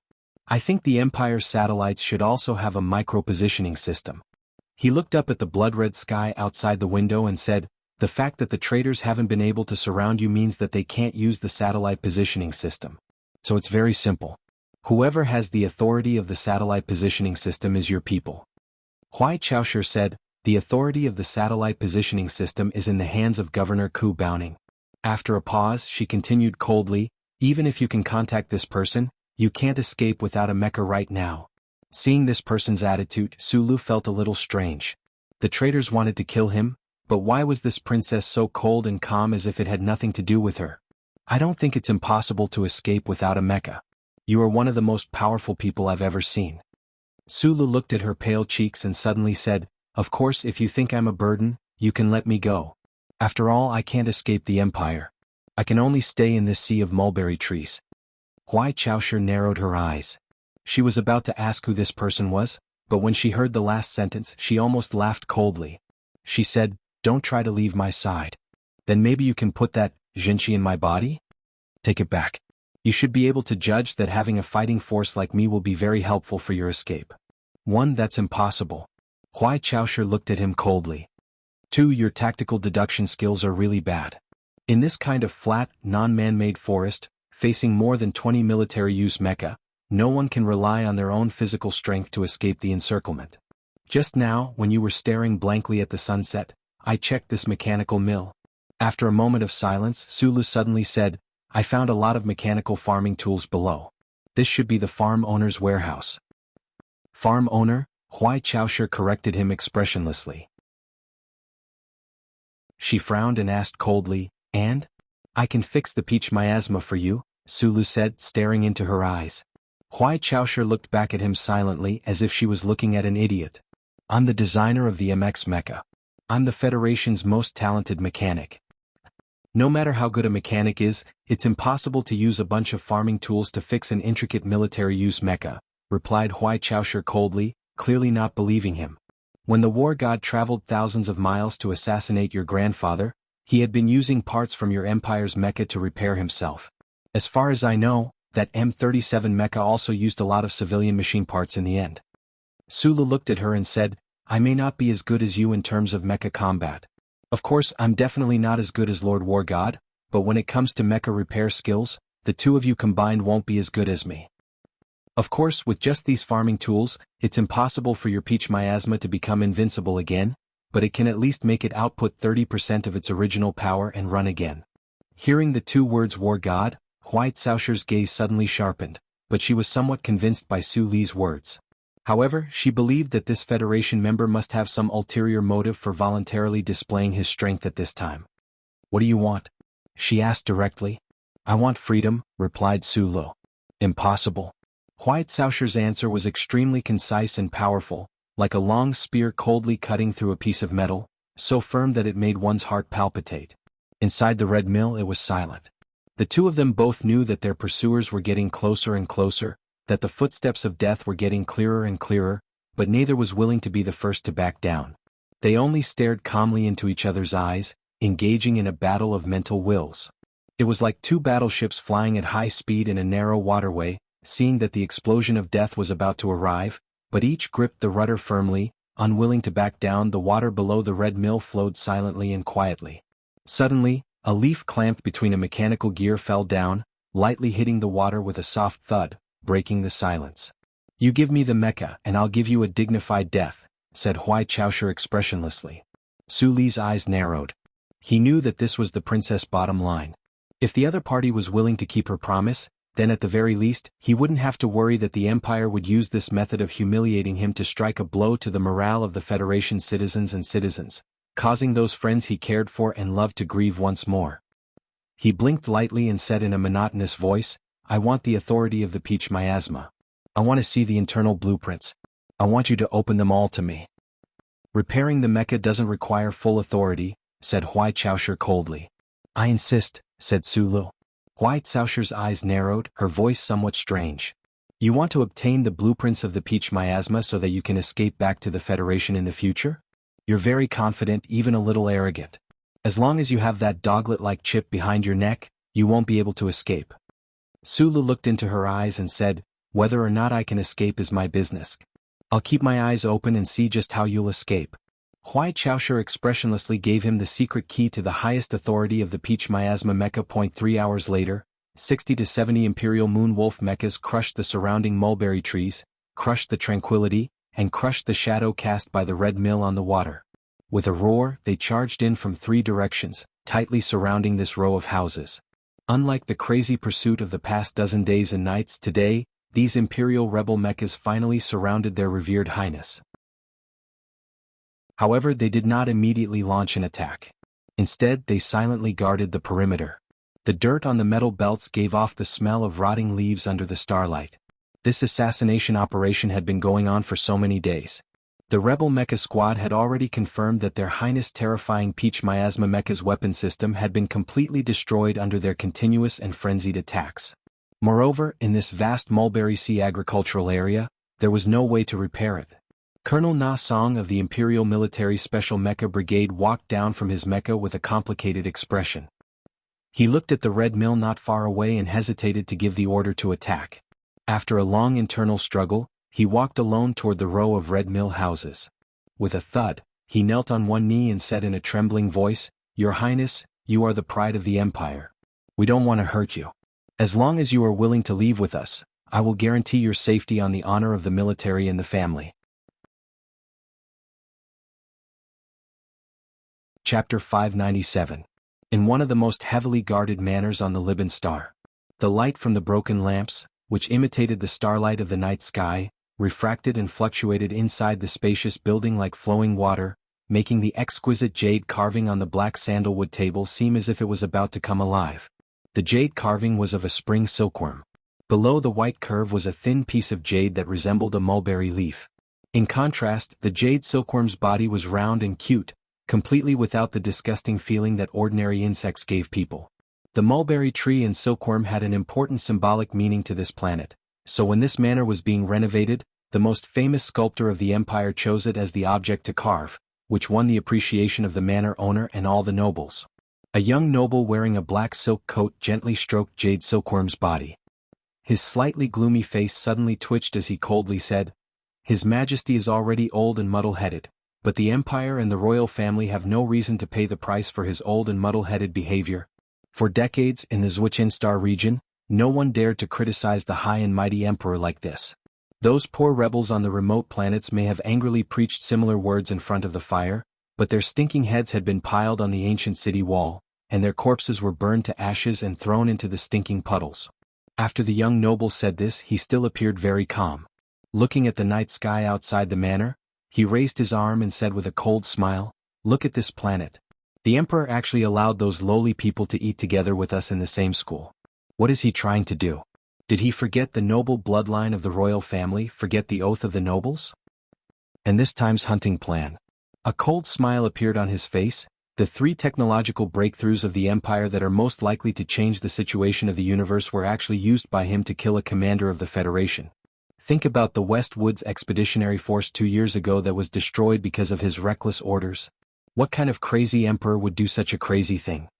The luxuriously dressed middle-aged man behind Jade Silkworm had been silent and did not answer these treasonous accusations. It was not until now that he raised his head and said with a frown, "The time travel hunting plan was drawn up by the military ministry. As for the destruction of the West Woods Expeditionary Force, I don't know what His Majesty thinks." The middle-aged man was Ku Bowning, an important minister of the Empire's famous liberal faction. He was also the governor of Liban Star. Because of his ability and charming demeanor, this person had a very good reputation in the aristocratic circle. Moreover, he also had a strong appeal among the commoners of Liban Star. However, in these dozen or so days and nights, Governor Ku Bowning had already found it difficult to maintain his composure. With a heavy expression, he stared at the young noble in front of him and said, "Speaking of madness, His Majesty ignored the staunch opposition of the Council of Elders and your father and made you a duke at such a young age. Is this not madness? But the young duke was actually covered in explosives and trapped me in the governor's mansion. Isn't that crazy? If you were really so loyal to His Majesty when I expressed my intentions, you should have chosen to summon the troops to kill me, even if it meant dying together with me." A trace of mockery appeared on the young duke's face. "But you hesitated. For His Majesty and that powerful prince, hesitation means betrayal. If His Highness was allowed to live, do you think you would still be able to survive?" Governor Ku Bowning's expression became even darker. After a moment of silence, he said, "I really can't believe this was your father's intention. How could His Highness betray His Majesty because of these things?" No, father's vigilance didn't last long. If it wasn't for the tragic death of County King Carlton, how could he have the courage to fight his brother? The young noble lowered his eyes slightly and said slowly, "I don't understand what you mean," Governor Ku Bowning said in a low voice. "How much did Uncle Carlton do for the Empire, for His Majesty?" The young noble said with a trace of emotion. Back then the entire Empire's West Star Line was dyed red by his troops. For the stability of the Empire, he killed countless lowly people, but he only received the title of butcher. Those people who hated him to the core, who would have thought that he was actually just a knife, but the knife has always been in His Majesty's hands. He turned around, stared into Governor Ku Bowning's eyes and said coldly, "Right now, the most brutal and persistent untouchables in the Empire have all been killed by this blade. Our Emperor is carrying out interracial education on this planet and the Great Class Harmony movement. He wants to play the role of a benevolent and fair king in front of billions of untouchables. How can he allow this blade to continue appearing in front of people and remind those untouchables how many of their family members the royal family has killed? What are you talking about? Governor Ku Bowning stared at the young noble and said loudly, County King Carlton sacrificed himself on the battlefield for the Empire. What does this have to do with His Majesty? Died on the battlefield? The young noble's pupils slightly dilated, with a trace of crazy mockery. With your intelligence, do you think you'll believe this? Or does His Majesty think that the intelligence of all nobles has dropped to this level? A spaceship of the Federation, a member of the Federation, forced his way through the space channel, and then, in the Empire Star region faced with a powerful ghost fleet, he easily killed the commander of the fleet and blew up the flagship. Is this possible? Is that member of the Federation Li Pifu? The young noble widened his eyes and said coldly, the most chilling thing is, Our Invincible Highness was on the flagship at that time. Who could kill Uncle Carlton in front of him? Governor Ku Bowning was silent for a long time, and then said with a pale face, You think this is all a scheme? Of course. The young noble's voice gradually calmed as he said coldly, No one knows when the butcher's knife in His Majesty's hand will be swung again in order to please those lowly commoners and to create his image as a benevolent ruler. Who will die under his butcher's knife next? Father, me and many people in Tianjin understood everything. We didn't want to sit and wait for death, so we had to stand up and face the battle. Although the flagship exploded in the end and there weren't many videos left, there were many witnesses. The military also investigated and confirmed that there was no problem with County King Carlton's death, Governor Ku Bowning said with a frown. With His Majesty's power, I'd believe it even if there were 4 million witnesses. As for Father's investigation, Her Highness controls the Intelligence Bureau, so she wouldn't let the military find anything. You think Her Highness killed County King Carlton? Yes. Watch your words. Your speculation is baseless, Governor Ku Bowning said sternly. I won't allow you to insult Her Highness' character like this. Burning like the sun, warming the entire empire, was Her Highness when she was young. She rarely appeared in front of people these years. Who knows what she's become? For a future empress, what kind of cruelty and viciousness wouldn't she do? The young noble said coldly. Governor Ku Bowning took a few deep breaths to suppress the anger in his heart. He stared at the other and said, What did you do to His Majesty? The young noble didn't answer him. He stroked the smooth jade silkworm and stayed silent for a long time until a dark shadow appeared between his brows.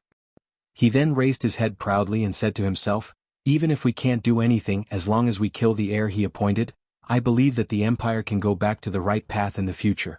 At this moment, the watch on his wrist vibrated slightly.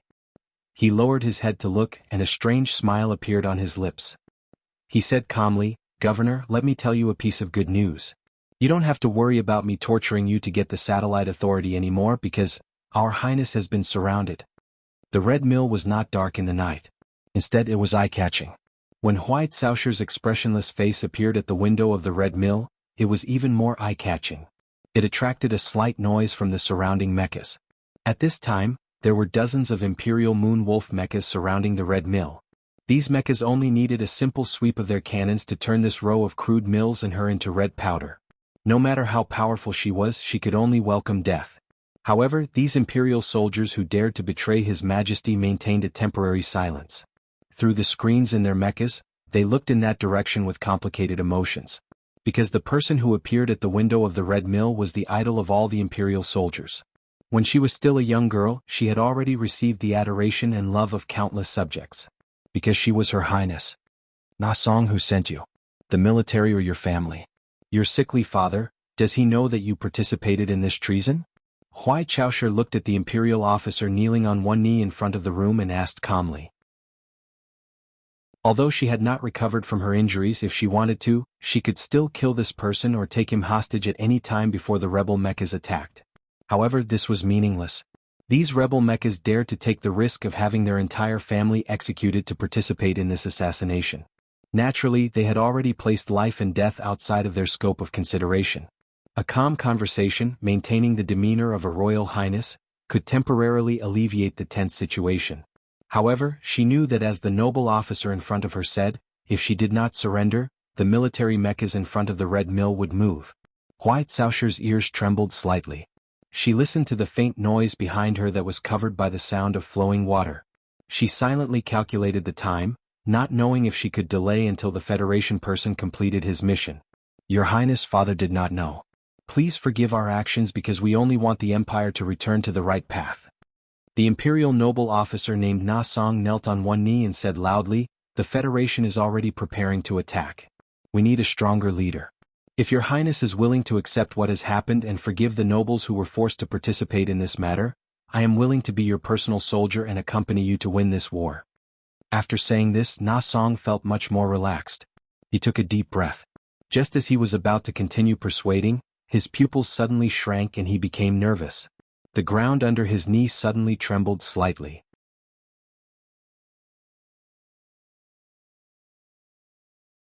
Chapter 598. Truth? What truth? Huai Caoshi's eyes suddenly narrowed. Soon after she said lightly, there is no truth. The nobles only know how to show greedy eyes in the dark night. How can they hurt His Majesty the Emperor? Na Song didn't hear Her Highness answer clearly. His rapidly narrowing pupils had been tightly grasped by the scene in front of him. In the beginning he didn't know where the nervousness in his heart came from. It wasn't until the ground under his knees suddenly began to tremble slightly and a faint buzzing sound came from the red mill shrouded in darkness that he finally understood what was happening at this moment. Impossible. After more than 10 days of crazy and reckless mecha pursuit, Her Highness Peach Miasma Mecha couldn't possibly hold on. There were no military bases in this vast mulberry sea, no factories and not even an automated assembly line.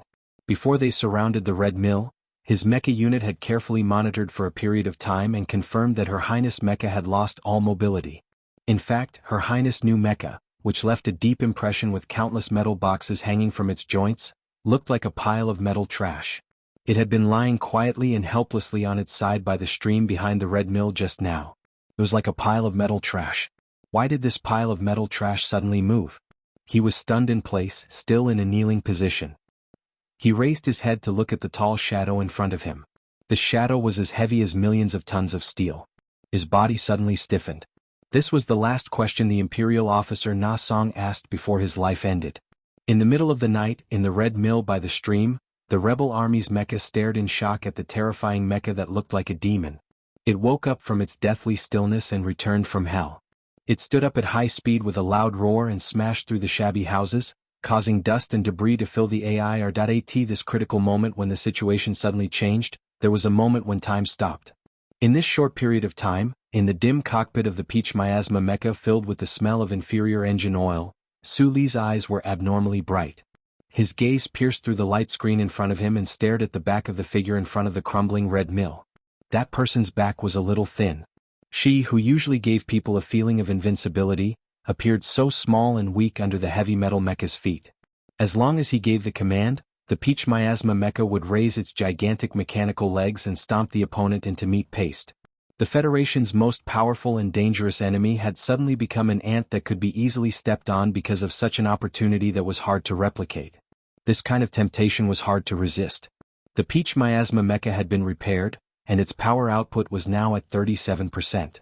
If he could kill this person in front of him in one blow, Sulu had a 60% chance of avoiding the encirclement of these traitors and driving the Peach Miasma into the dark night. However, the person he wanted to kill the most had his back facing the Peach Miasma Mecha, but his hands were behind his back the entire time. A remote control device was emitting a faint light between the pair of hands that didn't seem to be strong but rather delicate. With just a glance, Sulu suddenly felt the two bloody holes above his shoulder blades begin to hurt. It was as if his blood and bones would explode in the next moment, turning him into a miserable corpse. The other party hadn't pressed the remote control, but just the thought of it made him feel cold. Even though they were surrounded by danger, Su Lu in the cockpit and Huai Caoshi in the shadows of the mecha still managed to make a bet in such a short amount of time. They were betting on who was faster, and the chips were each other's lives. Su Li's bright eyes abruptly dimmed. Expressionlessly he suppressed that impulse.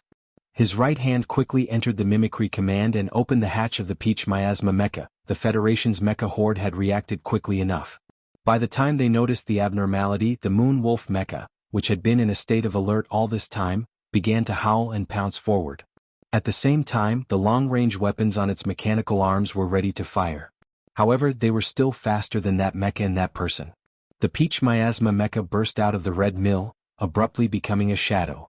Huai Chaoshi stood expressionlessly in front of the window. The window frame gradually shattered, the walls crumbling. The scene around her seemed to accelerate in time and then rapidly crumble. She coldly looked at Na Song, who still hadn't managed to retract his stunned expression. Her feet pushed off the ground and in a dense gust of air, her body quickly flew backwards. After more than 10 days and nights of pursuit, the large patches of blood-stained silk clothing were severely damaged. As she flew backwards, it scattered in all directions, like the ancient robes of a god fluttering in the starlight. The hatch of the peach miasma mecha behind her had already opened. She was like a monarch returning to the throne that represented power. Returning to her seat, the howling and sharp sounds of gunfire rang out. The mulberry trees in 3 directions in front of the red mill were viciously cut down by the sharp shrapnel. The white stubble jutted out sharply, splinters flying in all directions. Suddenly, the rebel mecha horde were attacked, and the muffled sound of gunfire was deafening. It was only then that the rebel soldiers in the mecha realized that although they had done a lot of preparation work, they still had no way of getting access to the data of the ammunition ratio of His Highness's mecha. It was even possible that the data of the ammunition they had was fake data deliberately sent out by His Highness's intelligence department. Because of this fatal error in intelligence, the rebel mecha horde had never imagined that Her Highness Peach Miasma mecha would have such a shocking amount of ammunition. Instantly, a small opening appeared in the encirclement. Of course, the most fatal reason for this situation still puzzled them. This had nothing to do with intelligence. This Peach Miasma mecha had clearly been severely damaged and could not be activated. Why did it have to be activated again at the most critical moment? Amidst the flying shrapnel, there was the ear-piercing sound of the heavy mecha stomping through the ground at high speed. After the Peach Miasma mecha's sudden display of power, the rebel mecha, and even Su Lu, who was in the Peach Miasma cockpit, all thought that Huai Chaoshi would choose to retreat quickly after this wave of fierce attacks. She would leap over the small stream behind the mill and throw herself into the darkness that could hide everything. Thus, the 10 mecha flanking the rebel mecha horde rushed towards the small stream. They knew of Her Highness' near-invincible mecha battle strength and the terrifying mobility of the Peach Miasma mecha. If they didn't advance in advance, there was no way they could stop the other.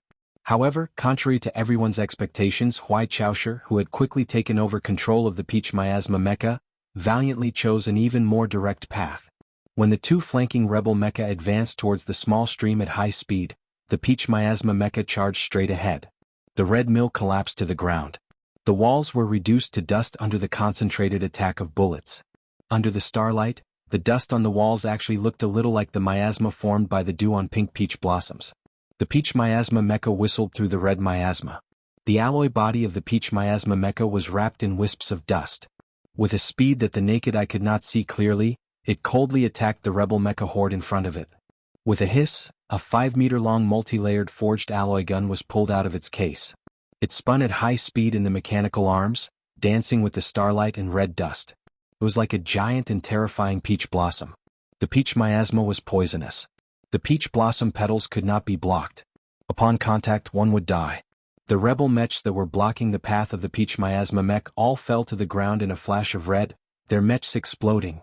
In the mulberry forest filled with the smell of burnt flesh, 6 Empire Moon Wolf mecha lay wretchedly on the ground. Their outer armor was damaged and curled up. Sparks flew in all directions. There were 2 mecha that had been knocked down that did not completely lose power. Their metal joints crackled, causing the mechanical arms to contract futilely and even sorrowfully like patients on their deathbed. The night wind blew past. The red mill had already been reduced to ruins. The dust gradually settled. The Empire officer named Nason had been crushed to death by the falling wall. His eyes were wide open and unwilling to close. The Peach Miasma mecha had long disappeared without a trace. The cockpit of the Peach Miasma mecha was silent. The lights were dim and only the rising and falling of the mecha indicated that it was running at high speed. After breaking through the encirclement of the mecha swarm, Huai Chaoshi did not take revenge on Su Lu for the trace of killing intent that had leaked out from the Peach Miasma mecha behind her.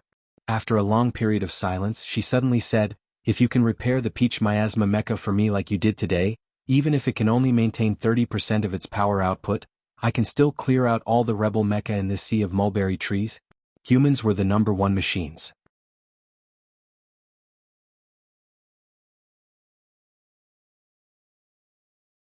Hearing Huai Caoshi's calm and confident judgment, Su Lu suddenly remembered what the uncle had once said.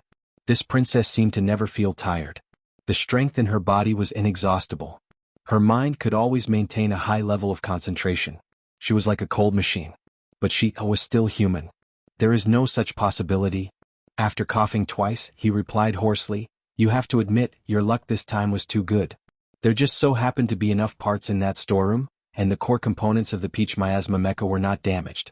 The miniature repair arm is also still functional. But even if you can find enough parts in this agricultural area, this kind of repair cannot be continued indefinitely. Using agricultural machinery to replace precision military mecha, even if it can be activated as long as the mecha's engine is running, the severe wear and tear between the components will continue, and it will only worsen until the structure explodes." The cockpit once again fell silent. As a mecha combat genius, although Hui Chaosher was far inferior to Su Lu in the field of mecha repair, she must have done some research. She knew that Su Li's judgment was correct. This person's repair skills were indeed shocking, but in the end, it could only be a temporary replacement and support for a period of time. After a long period of silence, she spoke again and asked coldly, "A few hours ago in the Red Mill, you once told me how Li Pifu assassinated my grandfather." Su Li's eyes narrowed. Looking at the side of her face, he said, "Back then, the war god traveled thousands of miles, hiding along the way, attacking the Empire's lone mecha. Then he used these broken mecha parts to replace and repair them." "Can this method still be used now?" Hui Chaosher asked. "They are all Empire mecha. It should be easier to use," Su Lu replied with a smile. "Then let's do it this way," Hui Chaosher said. "I will be responsible for hunting down those traitors' mecha. You will be responsible for repairing them."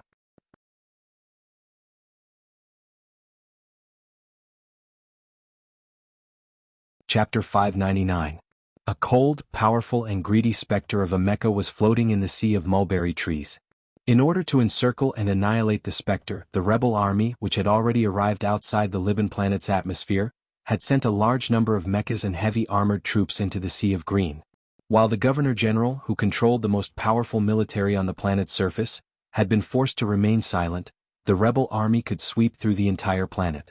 However, in front of the Spectre mecha, in the sea of mulberry trees where day and night alternated, the mechas and heavy armored troops suddenly felt like they had changed from being hunters to being hunted. They were confused and panicked until their hearts were shaken and they were secretly trembling in fear. Between dawn and dusk, the cold rainy night and the scorching sun at noon, the mechas and heavy armored troops of the rebel army seemed to be under attack all the time. The mulberry leaves swayed in the wind, dispersing the shadows. A few cunning rabbits fled in panic among the weeds. The mechas that were carrying out reconnaissance missions or were alone were instantly destroyed by the Spectre mecha. Then they were miserably torn apart into wreckage. It looked like their internal organs had been devoured by primitive barbarians who believed in demons. The main army of the rebel army had approached the Spectre mecha many times, but the Spectre mecha had used some unknown method to silently disappear from its original spot, leaving behind only the monotonous sea of mulberry trees, which was so dull that it made one's eyes go numb. It made a rustling sound as if it was mocking the futility of these people. More and more mechas of the rebel army were destroyed in the encirclement. Not a single mecha could escape or even withstand the sneak attack of the Spectre mecha for a few seconds. Once they encountered the Spectre mecha, they would die. This shadow, which was like a curse, shrouded the entire encirclement army.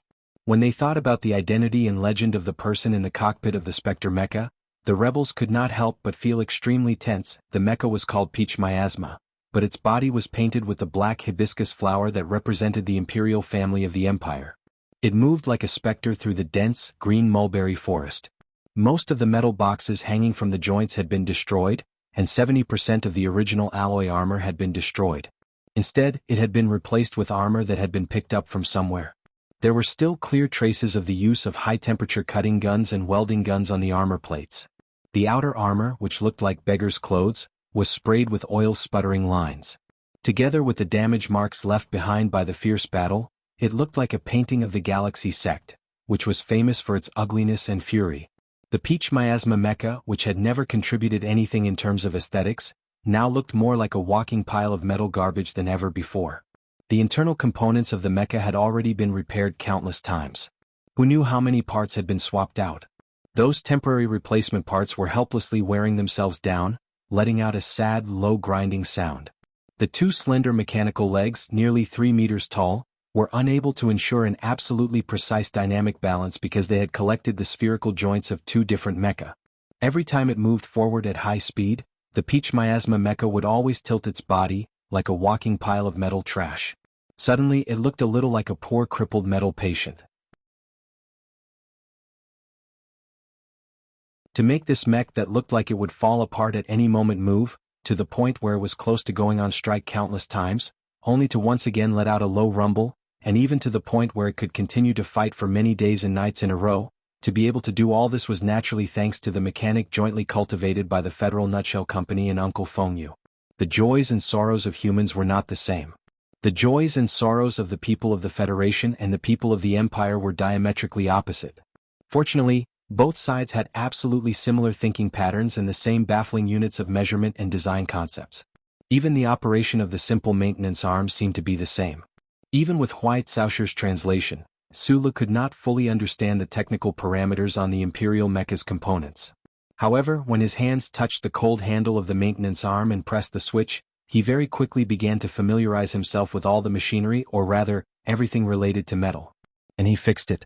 He even used the limited components to modify a Rebel Army electronic mecha station that the Peach Miasma mecha had destroyed.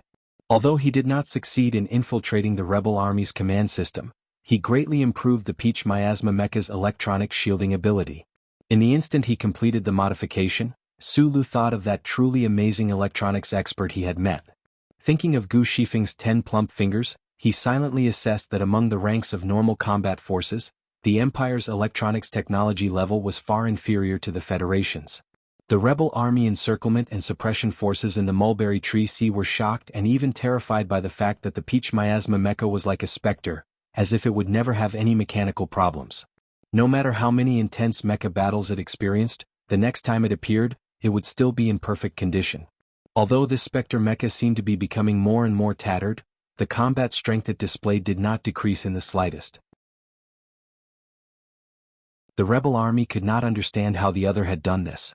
Even though the staff officers had deduced some things from the pieces of the Moon Wolf mecha, they still found it hard to believe that there was someone in this universe who could complete this kind of repair work that required expensive and heavy equipment in this absolutely agricultural region. Moreover, the other party had completely used the parts of the Moon Wolf mecha to repair it. The Rebel Army officers gradually developed a misconception that the highness they were currently encircling was not fighting alone.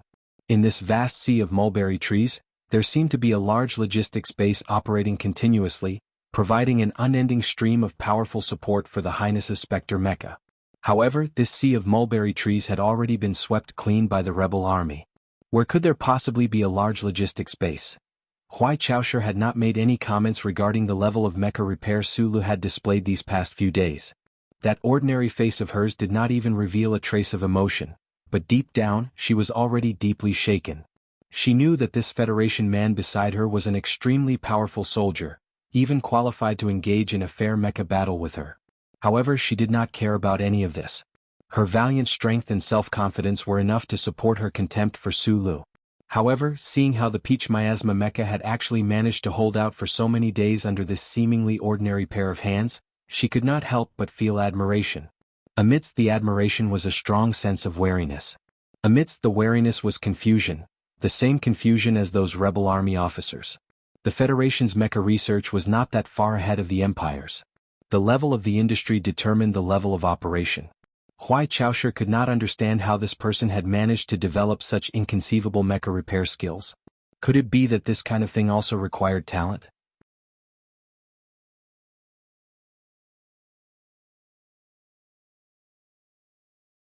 Chapter 601.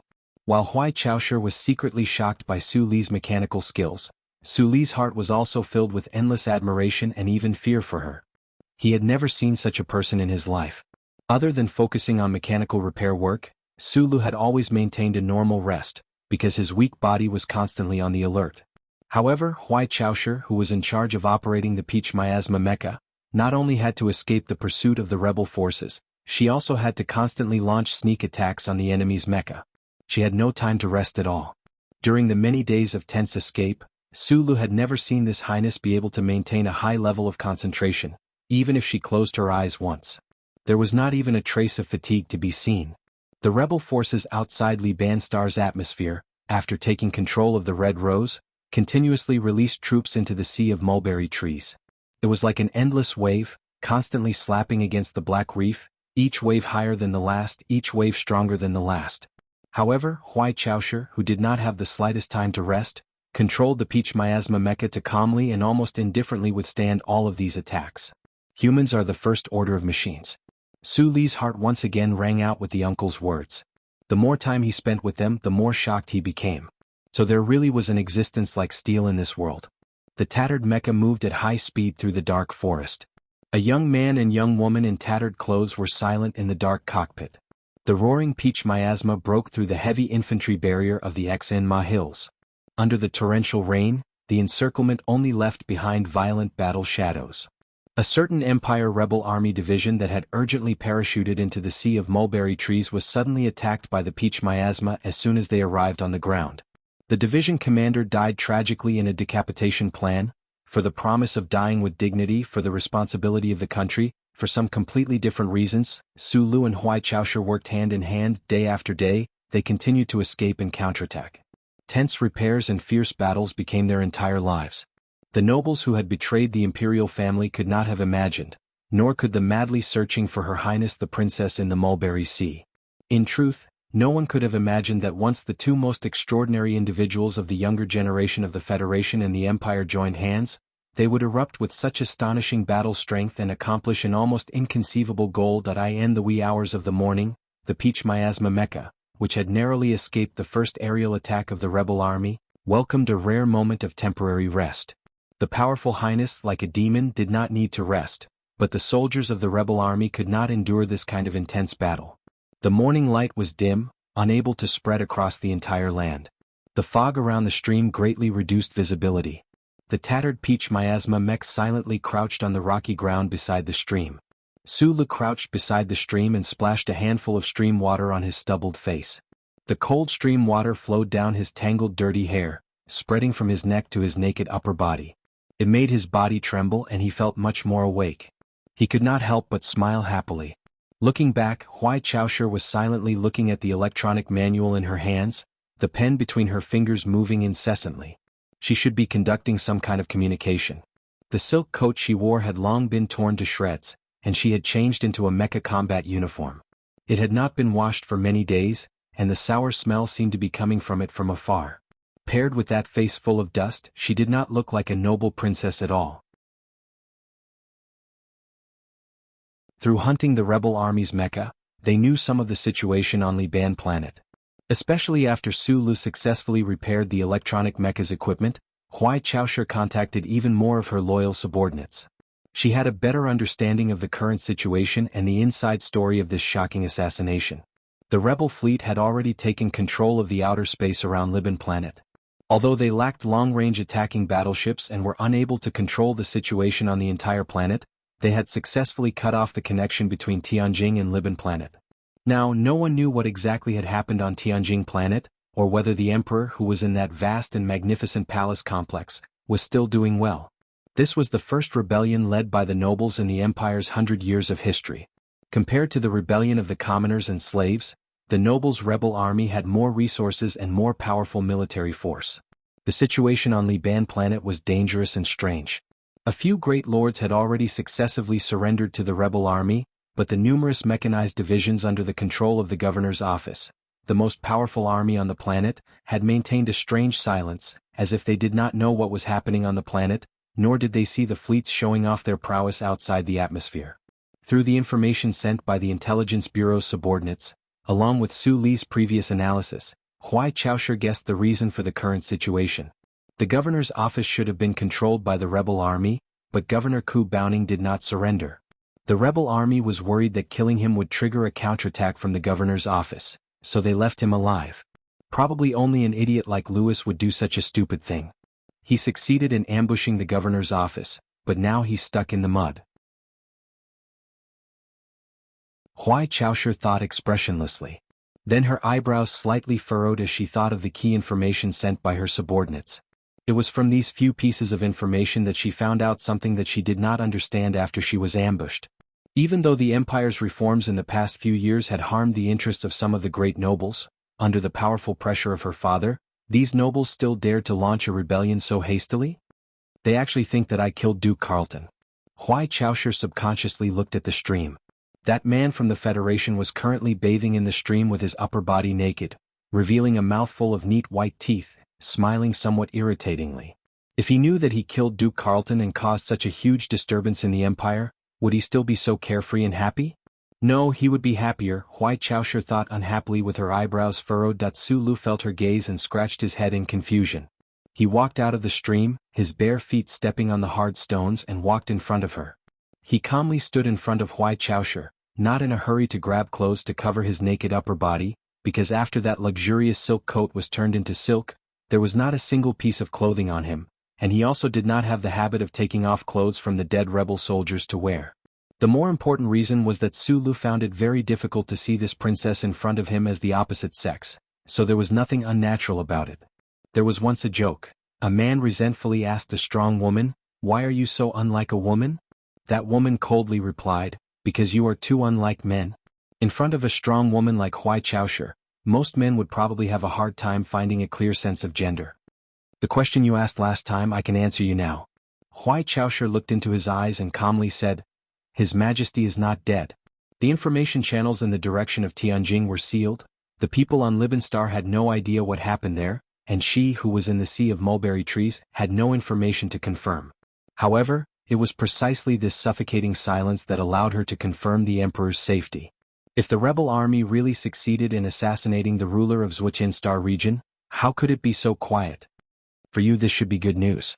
After a slight pause, Sulu said, "But it won't be of much help to our escape. I have to warn you again, this peach miasma mecha won't be able to last much longer. There is already a problem with the central wiring of the multi-engine storage room. I am a mechanic, not a magician. Once this type of core component is damaged, apart from replacing it, there is no other way.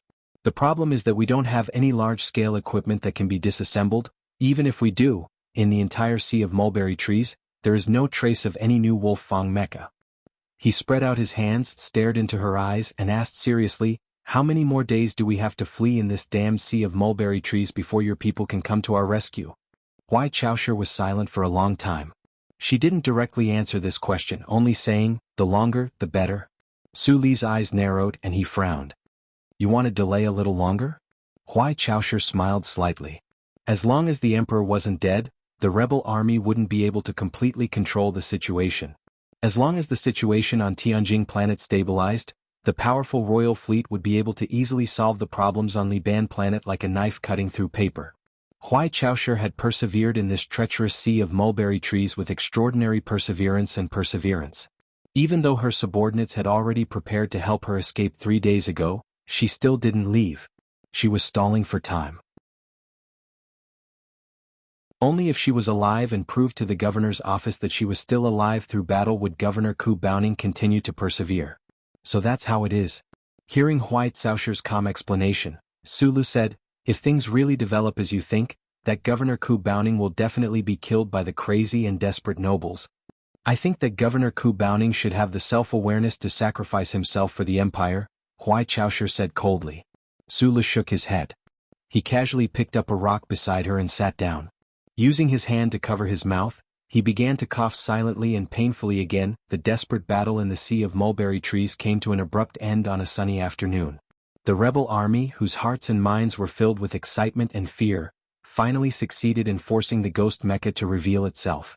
Under the encirclement of countless heavy weapons, the tattered peach miasma mecha was like a frightened metal statue, silently stopping in the middle of a farm.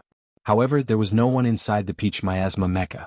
The spy from the Royal Intelligence Bureau who had infiltrated the rebel army at the cost of his life, had successfully lured a small gap into the rebel army's encirclement. After receiving the latest information, Huai Chaosher resolutely abandoned the mecha she relied on to shock the universe and sweep through the wilderness. She and Sulu braved the great danger and followed the gap, following a secret path in the Sea of Mulberry Trees to arrive at a silk processing factory in the southwest.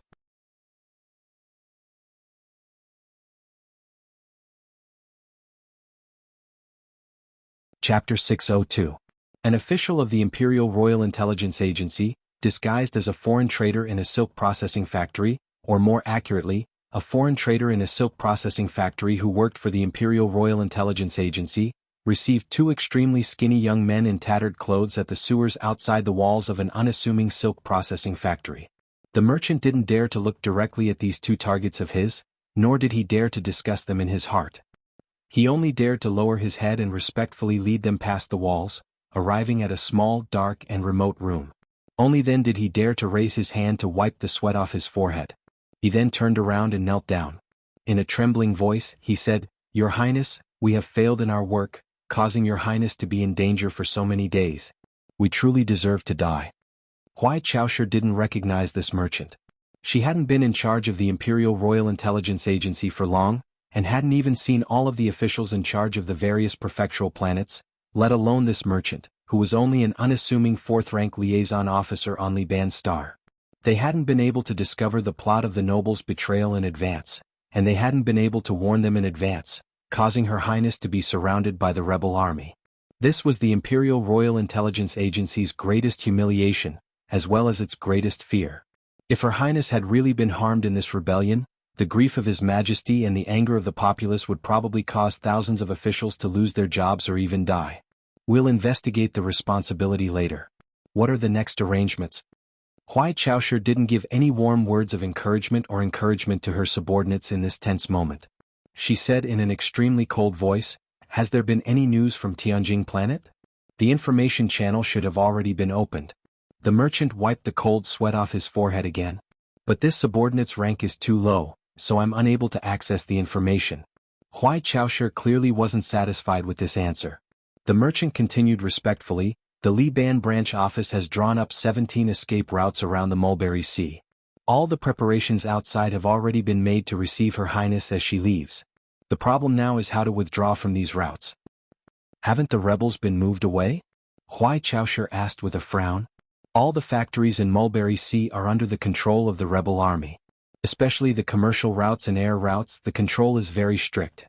I used some methods to get into this place, but this basic silk workshop is still 7 kilometers away from the next meeting point."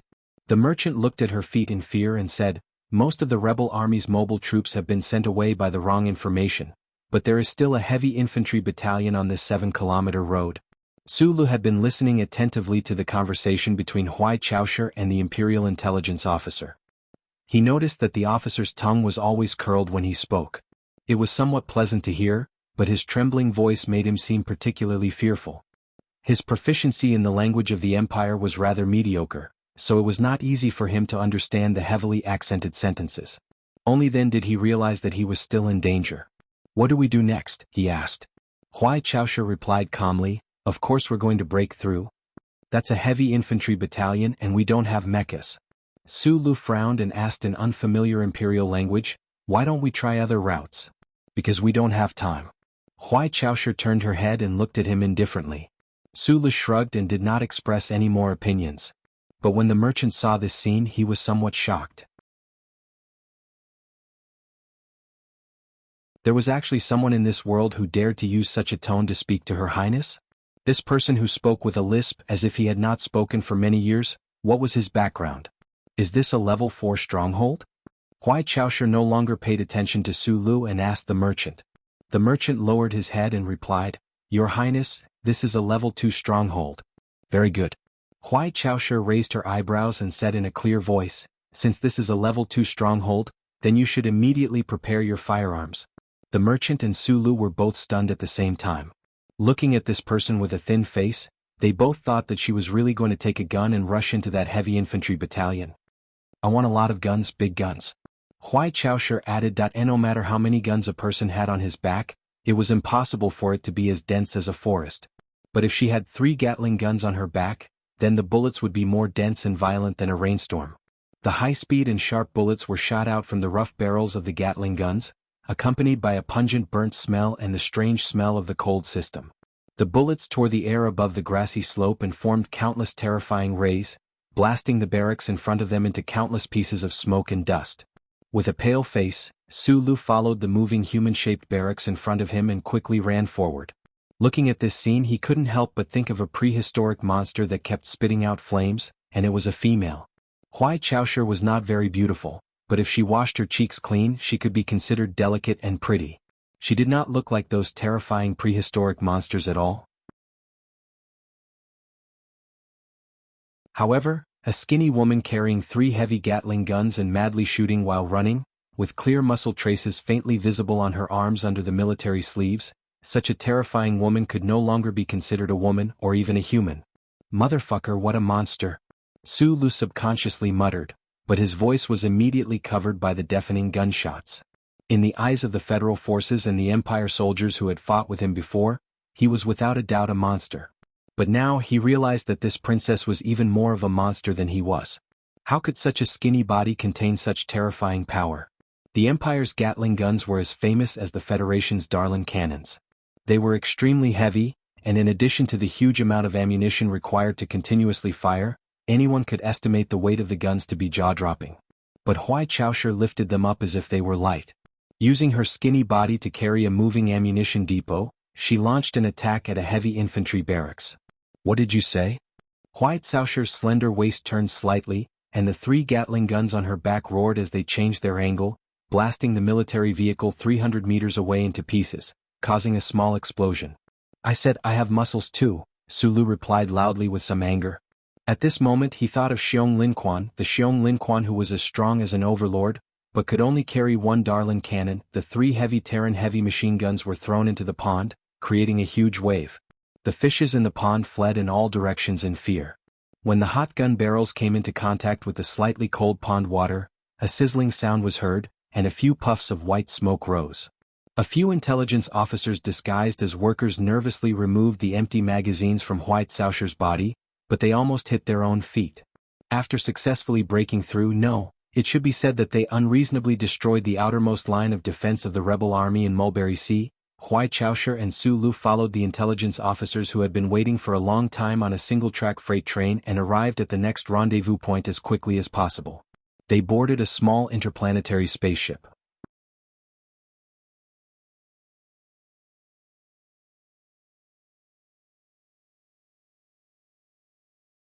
Chapter 603. Beep, beep, beep, beep. Along with the piercing sound of the alarm, a startling red symbol appeared on the screen beside the cabin door. It was similar to a bug animation, alerting the people in the spaceship that the surveillance system had discovered a chip behind the neck of a Federation member. The Imperial Intelligence Bureau officers disguised as silk smugglers reacted quickly. In a fraction of a second, they pulled out the guns at their waists, blocking Huai Chaoshi and Wang Zhong behind them. The black muzzles of the guns aimed in all directions, while the communication system on their wrists rang with the sounds of data analysis and tracking. A few seconds later, the officers put down the guns in their hands with extremely strange expressions. Looking at the small-eyed man behind the princess, they realized that the source of the alarm was actually this person. This person was actually a member of the Federation. The officers thought back to the time when the spaceship was leaving Banban Star, and countless questions arose in their hearts. Could it be that the rumor of the aristocratic rebellion was true? Turn down the sound of the alarm system. Huai Chaoshi frowned slightly. Taking a step forward, she said in a cold voice, I don't want to hear these ear-piercing sounds on the way back to Tianjin. Sulu followed her forward, shrugging his shoulders at the strange expressions of the Imperial officials on both sides of the cabin door, expressing his innocence. He was slightly disappointed that the princess did not order her subordinates to turn off the chip scanning system. This also proved that although the princess was known as the most ferocious person in the universe, she was still cautious and meticulous in her actions. With her hands behind her back, Huai Chaoshi stared coldly at her subordinates as they replaced the electrically controlled explosives on Su Li's shoulders. She was still unwilling to relax until her subordinates painstakingly found a set of heavy electrically shocked alloy shackles and placed them on Su Li's ankles. Only then did she truly relax and slowly straighten her body. Sulu watched as her eyes slowly narrowed, like a book with a black cover that was about to be closed. Suddenly, his eyebrows jumped and he said, Don't fall. Huai Chaoshi suddenly opened her eyes and stared at him. What did you say? Don't fall. Sulu acted as if he did not feel her sharp gaze and said firmly, Don't forget what you promised me. What did he promise? A dignified death or a dignified life? Huai Chaoshi frowned slightly. After a moment, he thought of something and a rare gentle smile appeared on his lips. He pointed at Sulu on the chair with his right hand and said to the subordinates around him, As long as he doesn't run away, treat him well. Yes, Your Highness, the intelligence officer on the spaceship answered without hesitation. Hearing this, Sulu was truly relieved. His feet that were tightly bound by heavy shackles moved as if he was scratching an itch. Then, seeing Huai Chaoshi slowly narrowing her eyes again, he reminded the officials of the Imperium around him, "Hold her." The officials of the Empire did not know what this person from the Federation meant. More importantly, they had never imagined that Her Highness, who was standing by the porthole of the warship, would fall one day despite her slim figure and the feeling that she was invincible. Her Highness, who was about to become great because of her strength alone, would fall one day. That was why their reaction was a step slower. Huai Caoshi's narrowed eyes finally closed gently. With the touch of her single eyelid, the eternally burning crystal engine furnace seemed to have been turned off. She still had her hands behind her back and proudly and calmly stuck out her chest. Maintaining this cool posture, she fell backwards. With a muffled bang, she fell head first onto the ground of the spaceship, making it tremble slightly. Cries of disbelief and angry shouts erupted from all around. The officials of the Imperial Intelligence Department rushed over as fast as they could. A moment later, they discovered with some lingering fear and some disbelief that Her Highness was not injured at all. She had just fallen asleep. The nervous officials escorted Her Highness to rest and hurriedly opened the healing pod.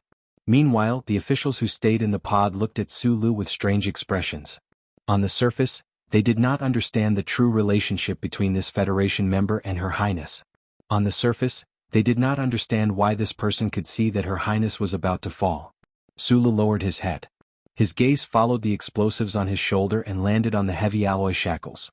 The corners of his lips curled into a smile. After fleeing and fighting for so many days in that sea of mulberry trees without a moment of rest, even a true metal body was probably about to collapse.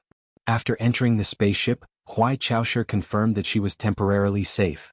Once her mind relaxed, the fatigue and injuries gushed out like a flood. How could she not fall? If she still did not fall in front of such a terrifying enemy, Sulu would really lose all hope. Fortunately, she fell in the end. The Empire was a society with a strict hierarchy. The 5 classes of royalty, nobles, commoners, peasants, and slaves were divided quite clearly. In the vast space era, the Empire was still able to maintain its imperial power. The Empire's royalty relied on the oppression from the top to the bottom and the incomparably bloody strength to maintain order. The history of the Empire was actually a history of suppression and resistance.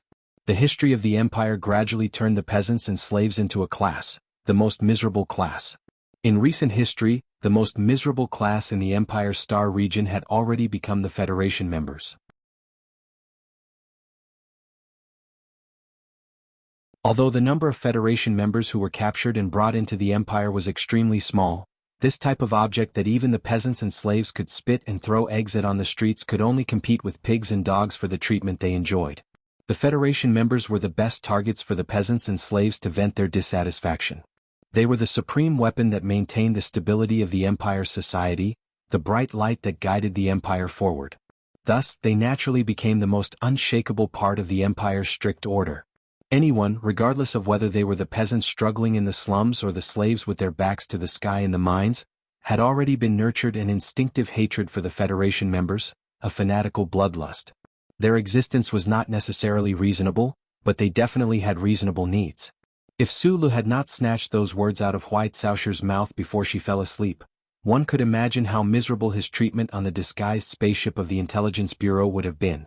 Just like the 2 Imperial experts on the Red Rose, the officers of the Imperial Intelligence Bureau would not have minded slowly tormenting him as an experiment subject until there was not a single part of his body left unscathed, his organs and limbs torn apart, leaving only his last breath to swallow the past of the heroes of the Federation.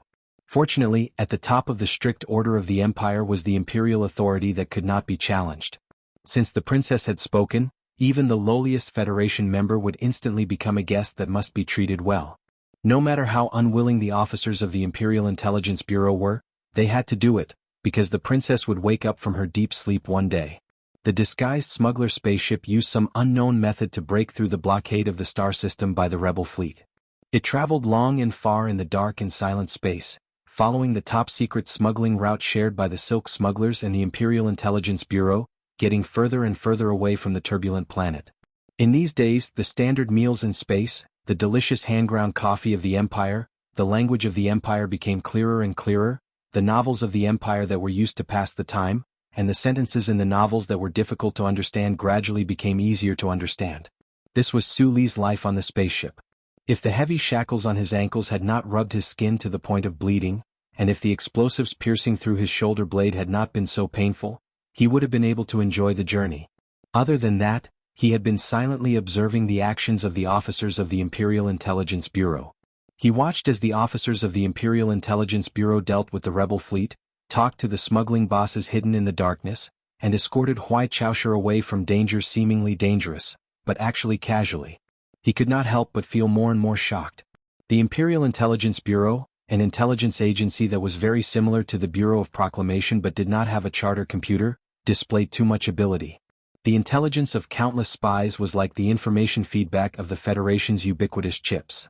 If the Federation's the glory of the charter relied on the powerful computing power of the central computer and the ubiquitous information nodes, then the Imperial Intelligence Bureau used to rule the universe relied on people everywhere, people like the sea, people like the mountains, people like the vast ocean, people like the mountains, people like the mountains, people like the vast ocean, people like the mountains. 11 days had passed in the Empire's Standard Time, and Sulu was once again deeply shocked by the scene that appeared on the screen.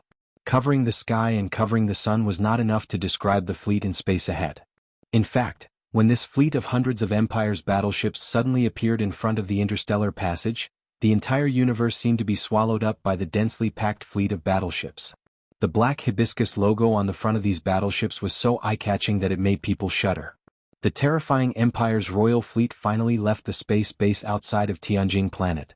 They brushed past the lone Imperial Intelligence Bureau spaceship, leaving behind 10 battleships as protection, while the rest of the battleships all rushed towards Liban planet. A few days later, images of space around Liban planet appeared on the screen.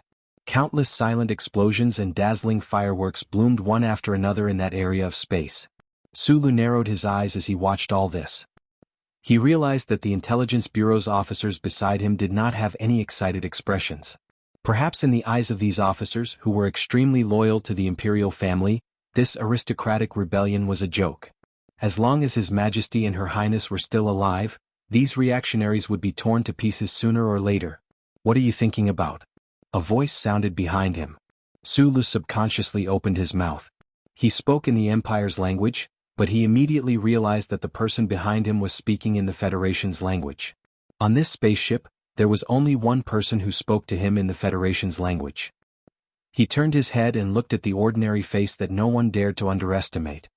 He smiled and said, "You're awake?" "Yes." Huai Chaoshi carried a cup of coffee and walked to the side of the chair. She looked at the balls of flames on the screen and said, "It seems like there is something wrong with your mood. Liban planet is a sea of fire. I don't know how many people will die. Can that governor survive? I just received bad news. Governor Ku Baoning has already died for his country." After a moment of silence, Sulu said, "I thought of that officer who surrounded us in the sea of mulberry trees that day. Although I can't completely understand your conversation, I still feel pity for him. Your aristocrats seem to like posturing, but they don't understand that posturing can always easily lead to death." Huai Chaoshi put down the cup of coffee and said, "You don't understand? I really don't understand.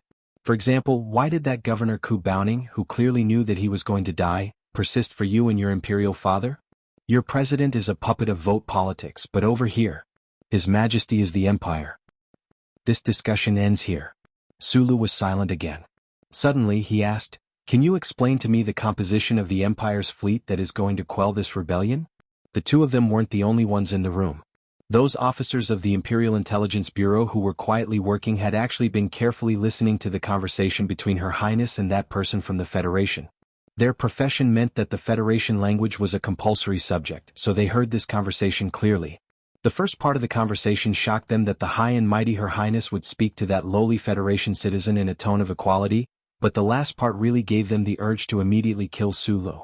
The composition of the Empire's fleet, whether it was the crudest ratio of functional ships or the most subtle increase in firepower, was without a doubt top-secret information. Even the average aristocrat didn't have the qualifications to access this information, let alone ask a person from the Federation. The spaceship was silent. The officers of the Imperial Intelligence Bureau thought that Her Highness would perhaps fly into a thunderous rage, or perhaps unexpectedly not give any response. However, White Sausher's following response was already beyond their understanding. This fleet is the Heavenly Thunder Fleet. It belongs to the First Royal Fleet. The flagship, Songlei, is powered by 21 sets of compound engines. Its armor is 3 layers of increasing thickness. Huai Chaosher was silent for a moment before she began to calmly explain the Empire's military's absolute secret information. It was as if she had completely forgotten that Su Lu in the chair was a soldier from the Federation. The entire spaceship's officers were dumbfounded. Apart from her voice, there was a deathly silence. Even a night cat walking past could hear the thunderous footsteps. Only Su Lu noticed the flash of light in Huai Caosher's eyes. He was also the only one who understood why Huai Caosher dared to tell him these things. What you're asking isn't anything important. Huai Caosher finished explaining the composition of the fleet and lowered her head to look at Su Lu with a smile, her face full of confidence. Are there really laser weapons in the outer space bases of Tianjin? We've been guessing this all this time, Su Lu continued to ask without holding back. You'll naturally find out when you have the ability to attack. Huai Caosher put her hands behind her back and said calmly, however, I can give you a rough estimate of the firepower. According to the defensive capabilities of your fleet, they should be able to hold on for more than 17 seconds. What about the Wolf-Fong mecha? Although the microengines in the 47 spherical joints can avoid the interference of the electronic turbulence in the containment chamber, how can they achieve synchronization? Translator, Atlas Studios Editor. Atlas Studios. The quiet smuggling spaceship headed towards Tianjin planet. The voices of 2 youths, who appeared ordinary on the outside but were, in fact, prouder and more confident than anyone else, rang out in the quiet cabin.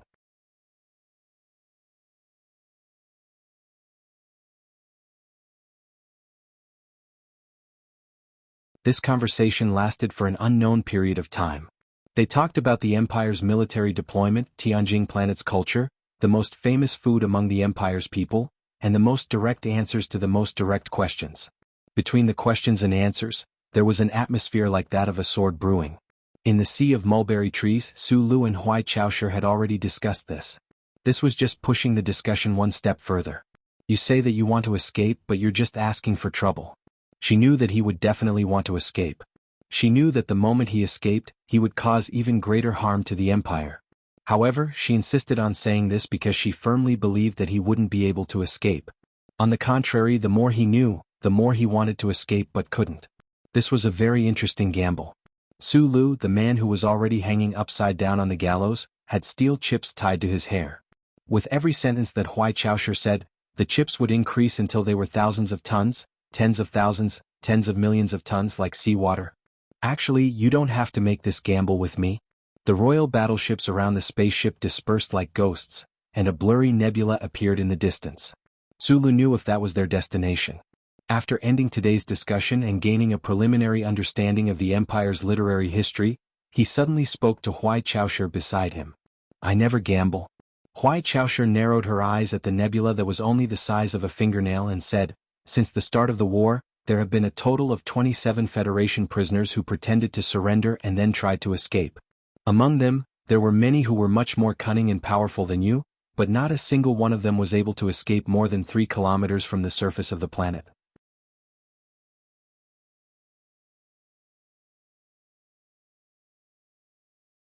Su Lu was silent, knowing the reason she was talking about. Huai Caosher coldly glanced at the back of Su Li's neck, a hint of disgust appearing in her eyes. She said mockingly, just like how we can't enter the Federation, you guys can't either. To have a machine implant a dog's tail in your body, I really don't know what you Federation people are thinking. Su Lu laughed, not intensely arguing with the other over the issue of the chip. Instead, he said, this isn't something I can choose or decide. I sympathize with you and all of you.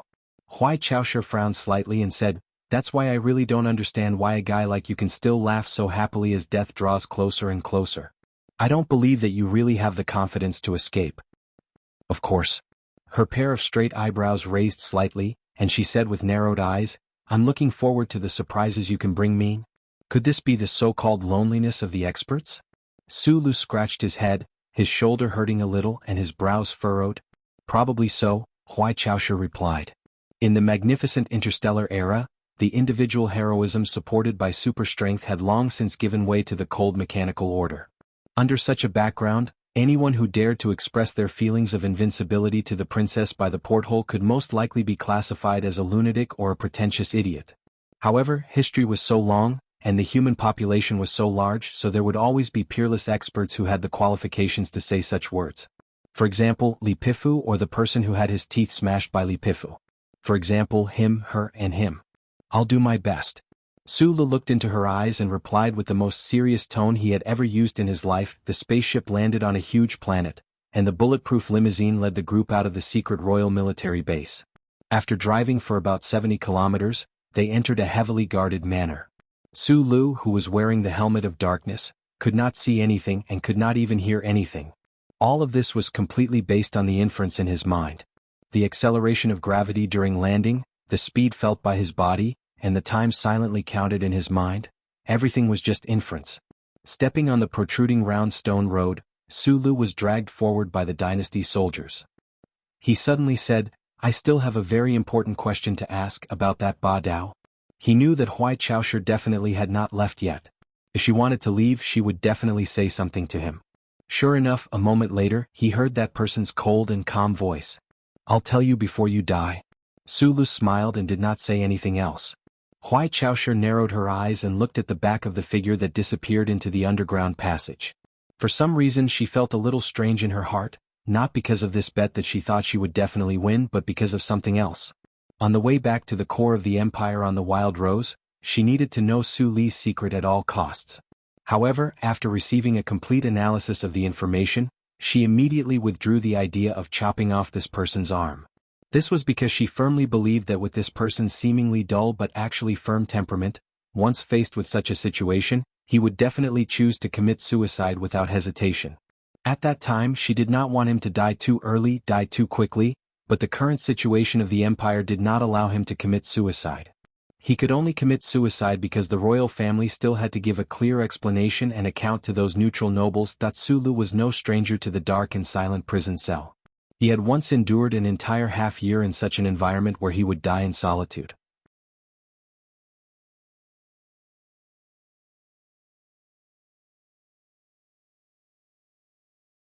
The Fox Fortress was once as intimate as his second home, but at that time he had the old thing playing.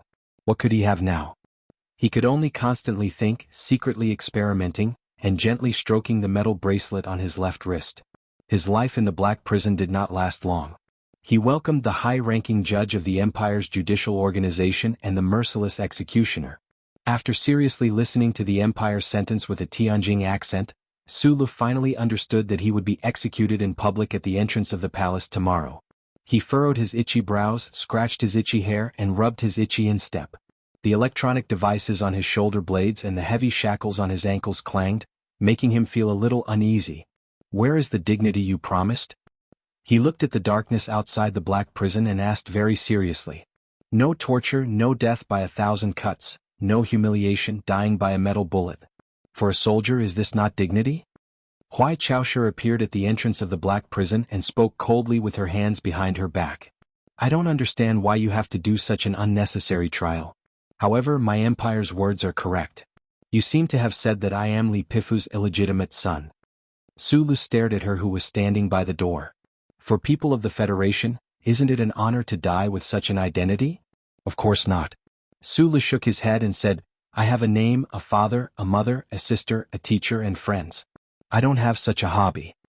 Huai Chaosher was silent for a moment before saying, "Before the execution, I will tell you about Ba Dao." After saying this, she silently turned around and prepared to leave with her hands behind her back. "It's a pity that I won't have the chance to hear the secret I want to know the most." Sulu looked at her back and grinned. His white teeth were as bright as his eyes at this moment. Huai Chaosher's pupils constricted rapidly. Her body whistled through the air as she flew backwards.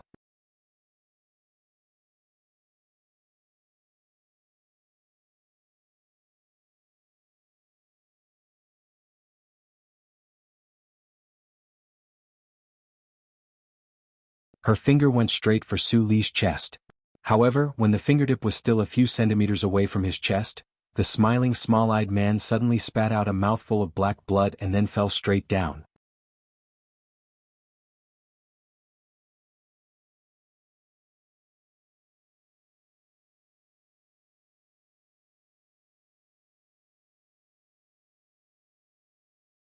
Chapter 604. If a person wanted to kill themselves, they could choose countless ways. The variety of choices far surpassed the Federation's protein meat. A straw rope, a fruit knife, or a golden chain were all enough to end a person's life. Even if one didn't have a straw rope, one could still pick up a rusty nail without a fruit knife, or a piece of metal without a golden chain. Moreover, this world was full of tall buildings, low buildings, deep pits and shallow pits. The height and depth of the trees were enough to kill. Even if one's luck was so bad that they couldn't find anything at the moment of death, one would still have a tongue. Biting one's tongue to commit suicide might be too much of a grudge, but in the face of death, all methods were equal. Therefore, suicide was not a difficult matter. Huai Chaoshi was a dazzling red sun high up in the empire when she was young. After puberty, she hid her splendor and walked between the imperial palace and the military department. In recent years, she silently presided over the work of the Royal Intelligence Agency in secret. She had seen the surging waves and swallowed mountains and rivers, seen the filthy, vicious, and cruel darkness. As always, her heart was as strong as her body. For such a person, something as simple as suicide should not have caused her too much trouble. However, when she saw the scene of Su Lu vomiting black blood and falling straight to the ground, her valiant heart could not help but palpitate a little. Because the timing was wrong. After carefully studying all the information about Su Lu, Huai Chaoshi had never doubted that this person had the courage to kill her. However, why would he so resolutely choose to end her life before the last moment? You should still have many questions that need answers. Why are you willing to commit suicide? She looked at the Federation man surrounded by medical personnel and narrowed her eyes. Your Highness.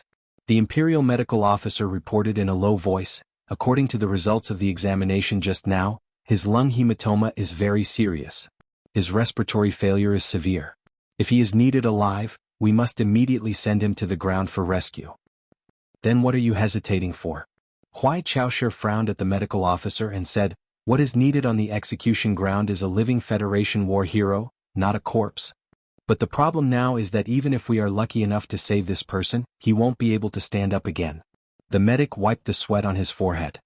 His medical team was equipped with enough examination equipment, so he knew very well how serious the injuries of this Federation captive were, and how strange they were. The nerve bundles in his body are perfectly fine, and there is no problem with the nerve hub under the double fiber bond. But for some reason his nerve connection seems to have lost its function, like it has been broken. We cannot find the problem, so there is no way to fix it. What's the best outcome? Huai Chaoshi lowered her eyes and asked. Paralyzed, the medic replied in a low voice. Huai Chaoshi was silent for a moment, then walked to the bedside. The busy imperial military doctors hurriedly made way for her. Hearing the beeping sounds of the instruments, she slowly put her hands behind her back. Looking at the dying Su Lu, her straight eyebrows slightly furrowed. Suddenly, her fingers shot out like lightning and forcefully tapped Su Li's chest. With a muffled thud, the severely unconscious Su Lu didn't react at all.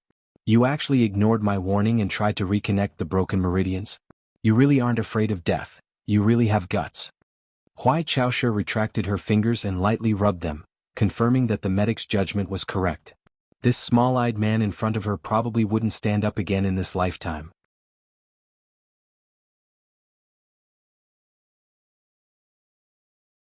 She thought of those continuous escapes and battles in the mulberry tree sea, but she didn't feel sentimental or sad, because she never had the slightest bit of sympathy for her enemies.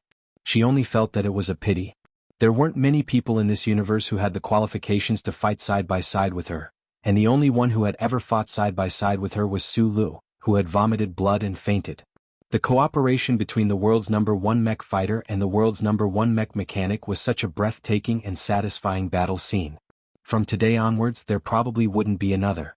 Send him to the First Imperial Hospital and transfer him to the Royal Special Forces to guard him. Huai Chaoshi closed her eyes and thought for a moment, then made a decision. Try to save him.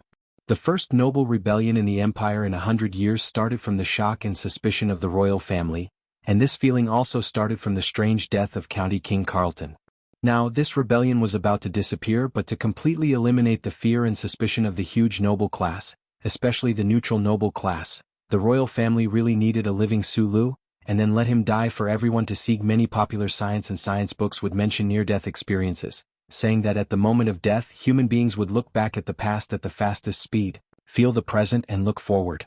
Sorry, there was no future here, only a high-speed retreating hole condensed by a black wall, and on the other side of the hole was a pure white world, completely different from the bloodstains when human beings were born. Sulu had never believed in this saying. This semi-illiterate who didn't finish the Federation's legal education was filled with mechanical principles and a mechanical worldview. In his opinion, there was not much difference between human beings and the stray cats that ate leftover beef outside the mine, except for aesthetics.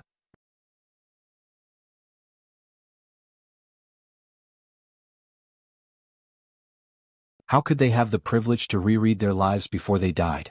Then what would the near-death experience of the stray cats be like? Countless fat, big-eared rats? Even though the uncle had taught him the 10 postures and the scorching, magical, trembling power was running through his body like countless fat rats, he still maintained an absolutely simple view of materialism. He sorrowfully and stubbornly believed that there was no heaven above his head, only the sky and the stars. Heaven could only be found in life. Sure enough, there was no black hole or holy white light, but there was a black dream, a very unoriginal black dream. However, the old charter computer didn't appear in the dream, wearing an old butler's uniform or really wearing a black silk skirt to talk about some mysterious things. In the black dream, there was only the painful tearing of the halo, the scattering of the breath, and no rebirth. Gradually quieting down. Suicide was a very simple thing, and surviving was also a very simple thing, especially for a young man who had experienced countless life and death situations, and whose body muscles and organs were extremely strong. All he needed to do was to try hard to open his eyes. Sulu opened his eyes with difficulty, and the light in the gap of his eyelids gradually dimmed and became clear. There was a majestic oil painting on the wall, and the signature below it was so messy that no one had any impulse to identify it. "He's awake." Along with this surprised shout, there were dense and chaotic footsteps in the ward, and the nervous voices of the treatment team. All kinds of advanced medical equipment were connected to his body. The metal contact should be very cold on his bare skin. Sulu, who had a very unpleasant past in the Federation Army General Hospital, thought silently in his heart, and then his body subconsciously prepared to tremble. However, he couldn't tremble. He didn't even feel a trace of coldness. Only now did he realize that his body was completely out of the control of his brain, and he couldn't feel anything. He furrowed his brows. Fortunately, he could still move his brows, so he should be able to close his eyes. Lying on the hospital bed, Sulu opened his mouth and smiled happily. This smile that came back from death instantly shocked the people of the Empire in the ward and made them collectively speechless. A few days later. "I warned you, your Jinchi has already been scattered by me, and the meridians in the upper circulation have been blocked. If you try to force a breakthrough, only death will await you." Huai Chaoshi stood by the bed with her hands behind her back. She looked at Sulu on the bed, looked at his extremely thin cheeks and said expressionlessly, "I really didn't expect that you would actually use this as a means of suicide." Sulu smiled and didn't say anything. Now his entire body was paralyzed and he could only move above his neck. Other than speaking, he could only use his expression to express his thoughts.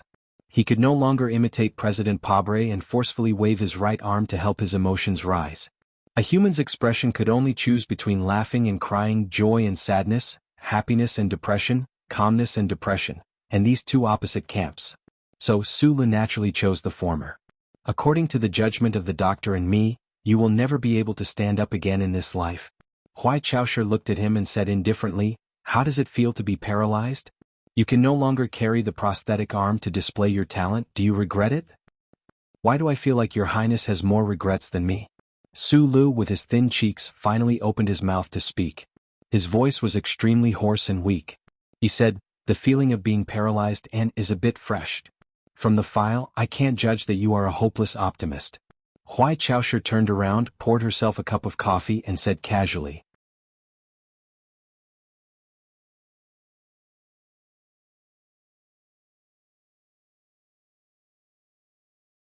"That's because I have never fallen into hopeless despair, so I can't display my talent in this area." Huai Chaoshi turned around with the coffee cup in her hand. After a moment of silence, she suddenly asked, "If you had died that day and now you are paralyzed, would you really be willing?" Hearing this, Sulu was silent for a long time.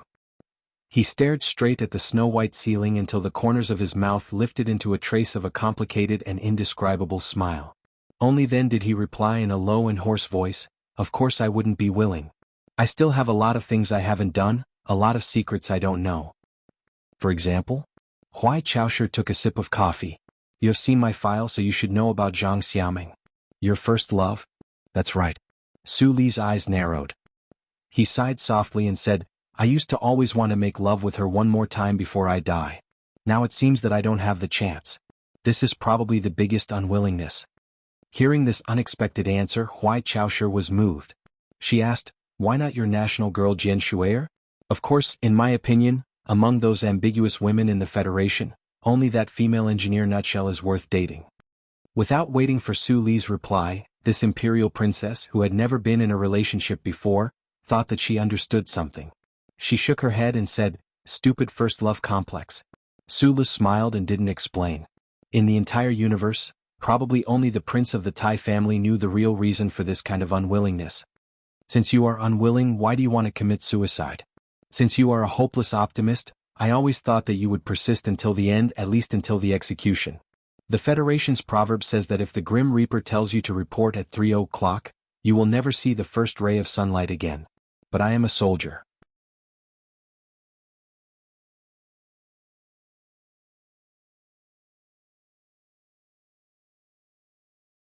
Even if I am facing the Grim Reaper, I have to compete with him in terms of strength. After a moment of silence, Su Li replied, you want me to go to the execution ground and let a lot of people watch me die. I don't know the specific reason, but if you want something, I will make sure that you don't get it. At least I can choose the method of death and the time of death. Until the moment of death, soldiers should fight. Suicide is actually a kind of battle.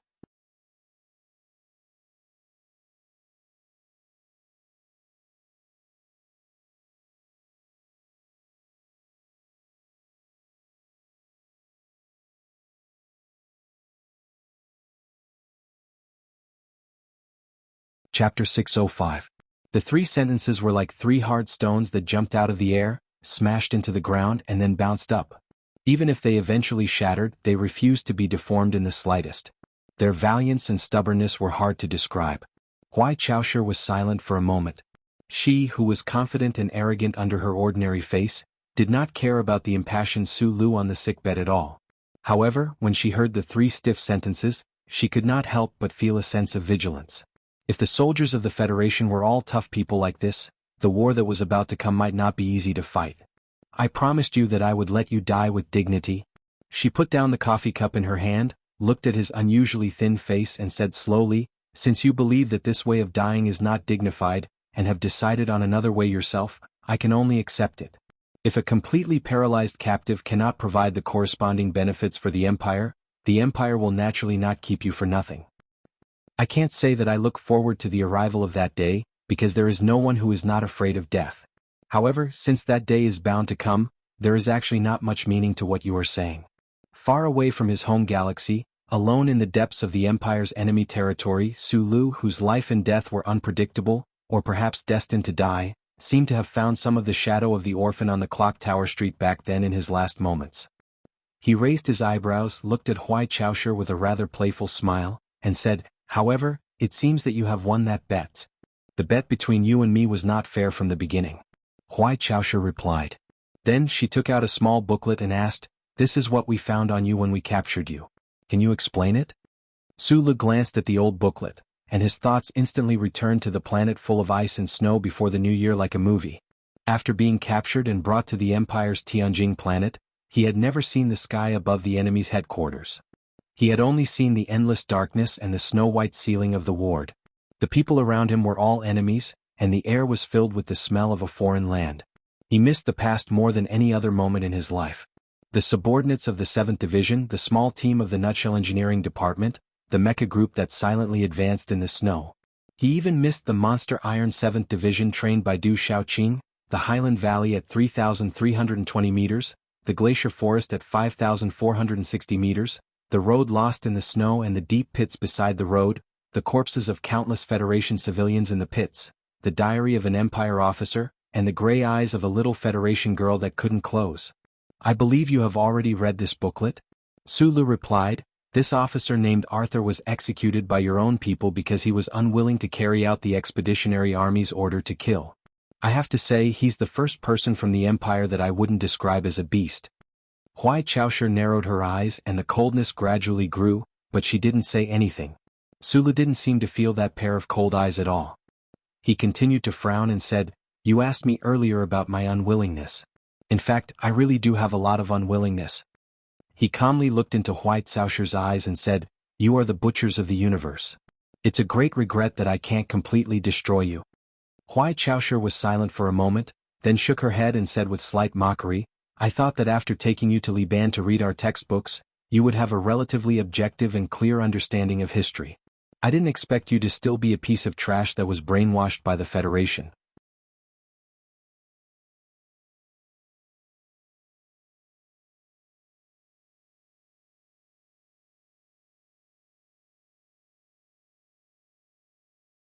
Don't you think it's a bit ridiculous for the Empire's princess to say the words brainwashing to a Federation citizen? Or do you think that the role of the Imperial Expeditionary Force's Royal Supervision Group is only to direct the chorus? Sulu refuted without any trace of politeness. "This is war." Huai Chaosher coldly said, "There has never been a just war in the history of the universe, especially when this war is between the Empire and the Federation. You have even less of a moral chip to take out. War is naturally only war. George Carlin has said this many times." Sulu stared into her eyes and said, "But war is definitely not about slaughtering civilians. Your Federation's army isn't all a model of morality like you." The mockery on White Sausher's lips grew even stronger. If you flip through the history of the Empire's resistance against invasion, you can find countless examples that show that your comrades are actually no different from wild beasts. Sulu was silent for a very long time, then he slowly replied, "What's wrong is wrong. This has nothing to do with who's wrong or which camp they belong to. If you encountered this kind of situation in the army, how would you deal with it?" Huai Chaosher looked at him like she was looking at an idiot. "I don't know." Sulu replied very honestly. "But don't misunderstand. I'm playing the role of a moral pretentious prick right now. I've always lived according to my habits. Whether it was assassinating Macklin or fighting you on the front lines of the West Woods, I simply thought that these things should be done. So I did it. Prince Macklin is the most outstanding member of the royal family in the history of the Empire, and he is also my uncle," Huai Chaosher said calmly. "Thank you," Sulu said very seriously. With these two simple sentences, he understood the true identity of the seed of the Empire who had died under his pen.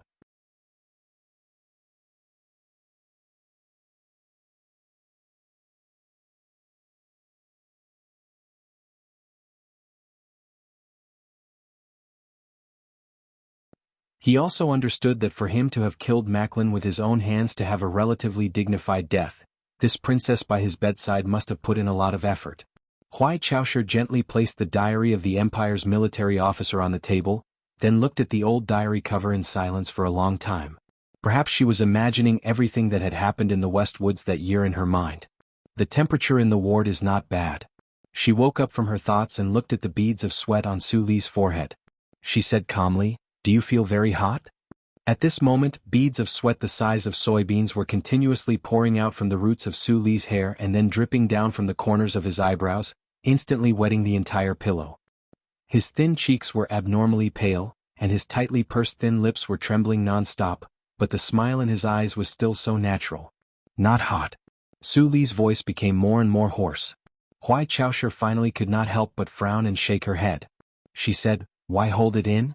After saying this, she turned and left the ward. Just as the ward door closed, Su Li's spirit suddenly relaxed.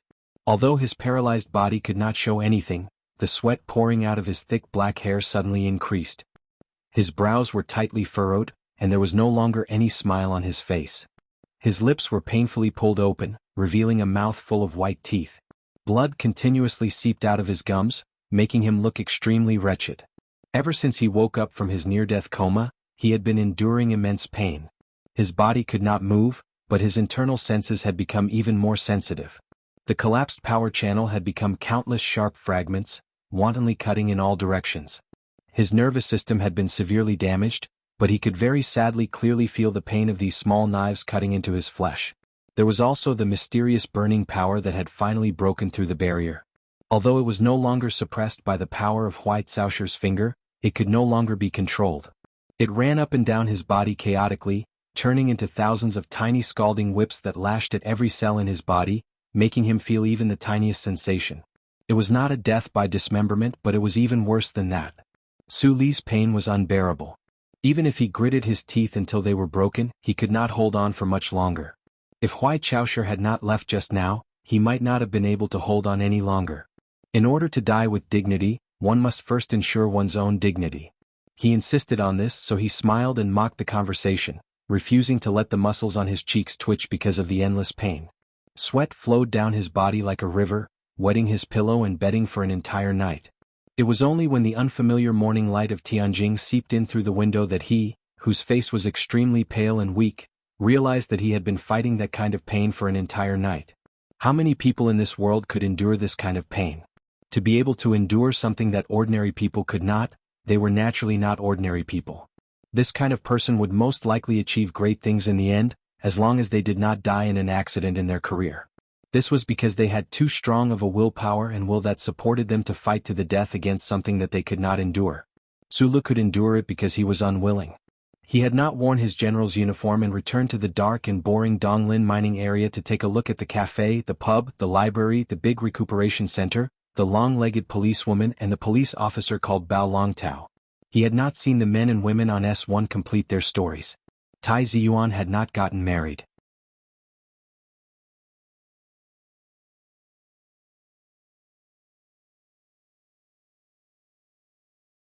How was Miss Bai going to wrap things up? Would Zhou Yu carry little Lu Hua and stand under that building to wait for someone to return home? He had not personally caressed Jian Shuer's black hair. He had not once again used Shang Qiu's greatness to warm his lonely right hand. He had not yet returned the kindness of that beautiful girl. He had not yet found out the truth behind that uncle's death. He had not yet driven the turbocharged MXT to the road in the middle of Lin Mountain to have a crazy race with that bunch of idiotic sons of the senators. He had not yet concealed his identity and gone to some crazy place to dance and have fun. He had not yet forced by Magnolia to cut off that annoying strand of hair that floated in front of his forehead. He had not yet brought Xiong Lin Quan to carry De Lin's gun to help De Wenxi snatch his sister from the 13th floor. He had not yet gotten sick of singing that song with Shi Qinghai. He had not yet had the time to tell everyone that he was Su Lu, the orphan of Donglin Su Lu, and not the soldier Su Lu. How could he be willing to die? Suicide was a battle, but it was also a new gamble. In a situation where he had nothing to lose, he could only gamble with his own life on this last gamble. With difficulty, he turned his head to look at the first ray of morning light from the willow tree outside the window. Sulu breathed rapidly and tiredly. An abnormal blush appeared on his pale face. In the Empire, this ray of morning light should be called the white belly of a fish. Only a dead fish would show its ugly white belly to fishermen or tourists. He was not dead yet. This was good.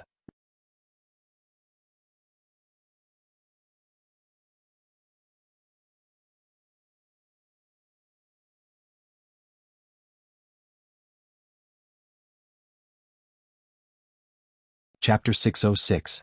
The maple trees outside the window were moving, and the wind was blowing through the treetops. The morning light shone in through the window and onto the hospital bed. The nervous system in his body was fine, but the complicated and elusive energy channels that flowed around the nerves were broken. The injury, which was indescribable, had successfully interfered with the transmission of information from the nerves. As a result, there was an additional paralyzed and weak patient on the hospital bed. The ants that rose in the morning under the old trees, the birds that sang in the breeze, the cracks in the sturdy building walls, and the people who were watching from behind the walls. Everything on Tianjin planet seemed to be moving, except for the frail and weak body on the hospital bed. Fortunately, his heart could move. As long as his heart could move, it was fine. As the thoughts in the deepest part of his mind revolved, the paralyzed body on the hospital bed seemed to move in a space that was connected to reality yet was completely separated from it. Raising his knees, extending his arms, twisting his waist, lowering his hips, bending his elbows.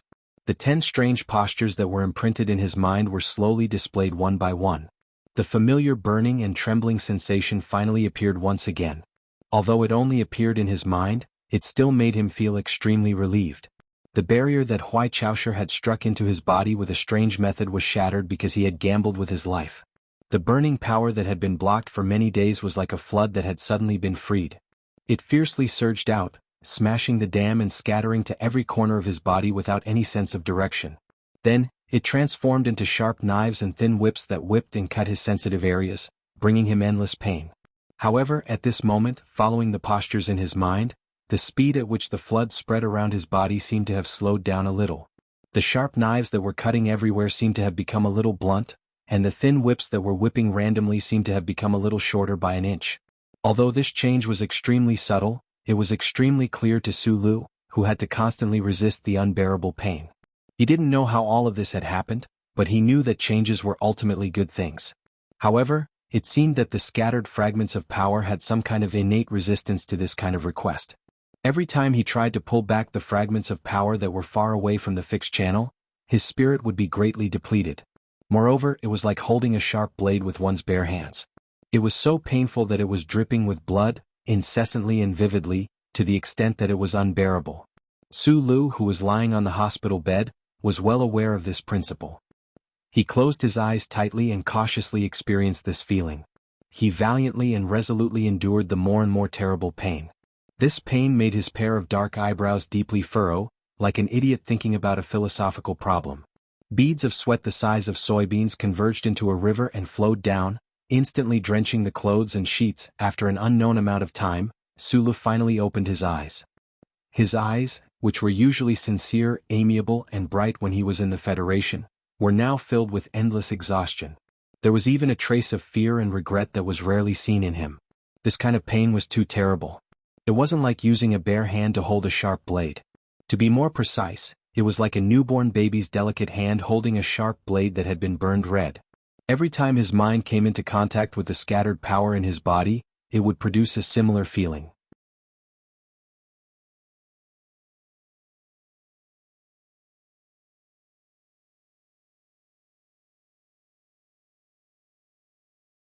During this process, how many times had he come into contact with this kind of thing? Again, how many people in the world could endure this kind of pain? He was the most persevering Donglin stone of the younger generation. However, under this round of increasingly painful torture, the moss on the stone's surface had already peeled off, and cracks had already appeared on the stone surface. It was about to collapse and scatter. Under the influence of his will, the scattered burning fragments in his weak body gradually slowed down the speed at which they spread.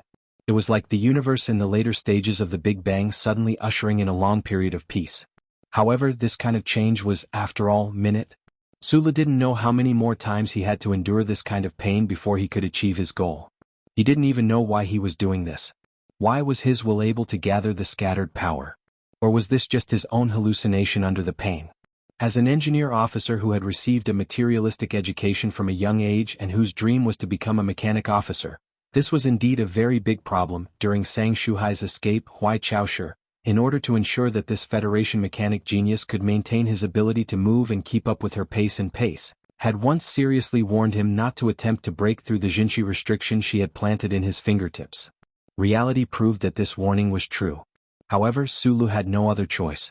The next day he was to be executed in front of the royal palace. He had to take this risk. If he didn't succeed, he would become a ghost. At the very least, he would become a ghost with dignity, a combat ghost who made it difficult for the Empire's people's political ideas to be realized. If he succeeded, once he recovered the mysterious power in his body, then he would have a much better chance of escaping the Empire's control. He had no choice but to throw himself into this gamble, and he had to throw himself into it completely.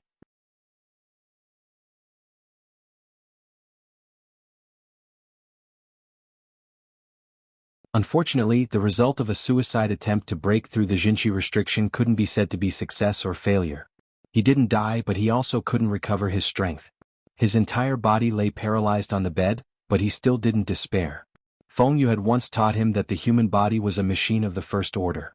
He didn't know what ate rice was, what Jinchi was, and he didn't know that the Empire's royal family had meridians. However, he could describe the channels of the burning power in his body with his eyes closed.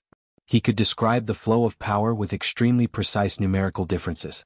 He could accurately draw countless three-dimensional structural diagrams in his mind, just like how he deconstructed the MX mecha.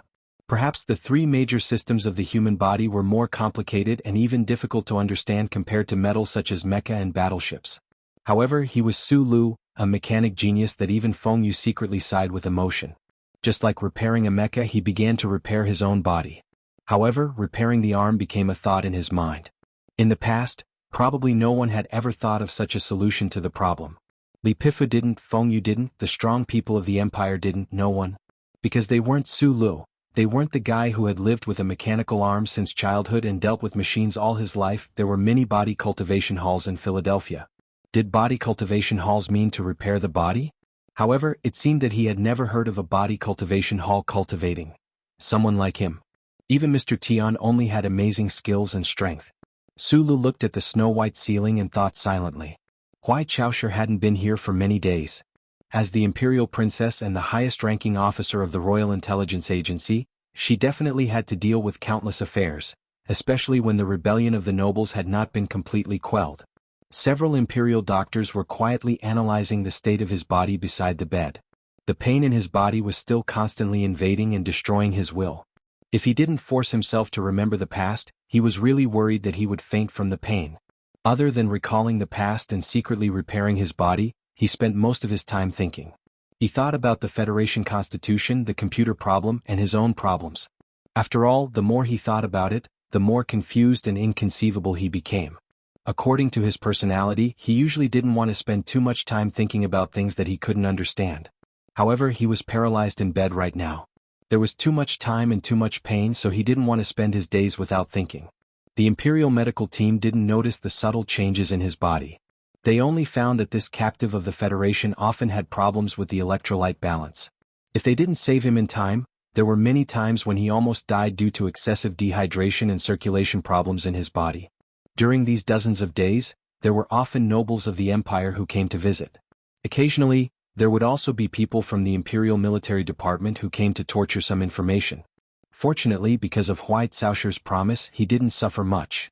In fact, compared to the endless pain in his body, he didn't mind drinking some spicy water to distract himself.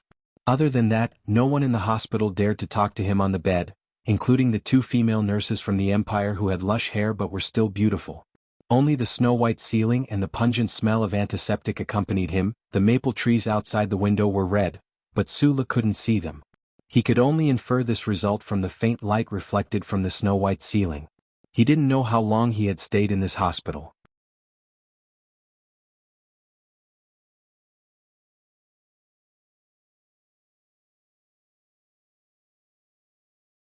At the beginning, he still had the mood to count the days and take deep breaths to welcome the morning light every day. However, the repeated pain made him numb, and the overlapping loneliness made him depressed. The counting of days didn't last long. Sulu knew very well that this kind of days wouldn't last long. Once the Empire confirmed that he couldn't be squeezed out anything from him and couldn't stand up again as a target to explain to the nobles, he would naturally be killed. No matter how rich the nobles of the Empire were, they wouldn't raise a useless captive of the enemy. On a very ordinary day, the door of the ward was opened. A team of fully armed elite soldiers of the Empire walked in and took control of the entire ward in silence. Was it time? Sulu watched this scene with narrowed eyes. He took a deep breath and waited calmly and weakly. His right index finger covered by the bedsheet trembled slightly. At this moment, several nobles of the Empire in luxurious clothes walked in. One of them was about 40 years old. He looked at him on the bed expressionlessly and said, "Although a disabled person shouldn't be able to grasp the relevant etiquette, I still hope that you can learn something. Otherwise, you'll definitely know that being paralyzed is not the most painful thing in the world."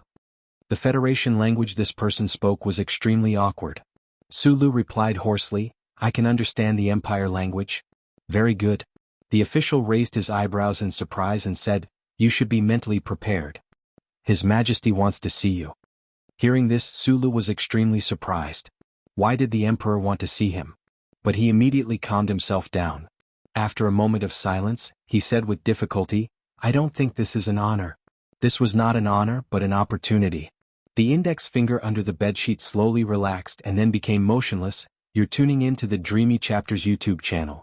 We're so grateful for your support, and don't forget to subscribe to join us on this incredible journey through captivating stories. Your generosity through donations truly makes a world of difference, as it's the primary source of revenue that allows me to expand and enhance this channel for you.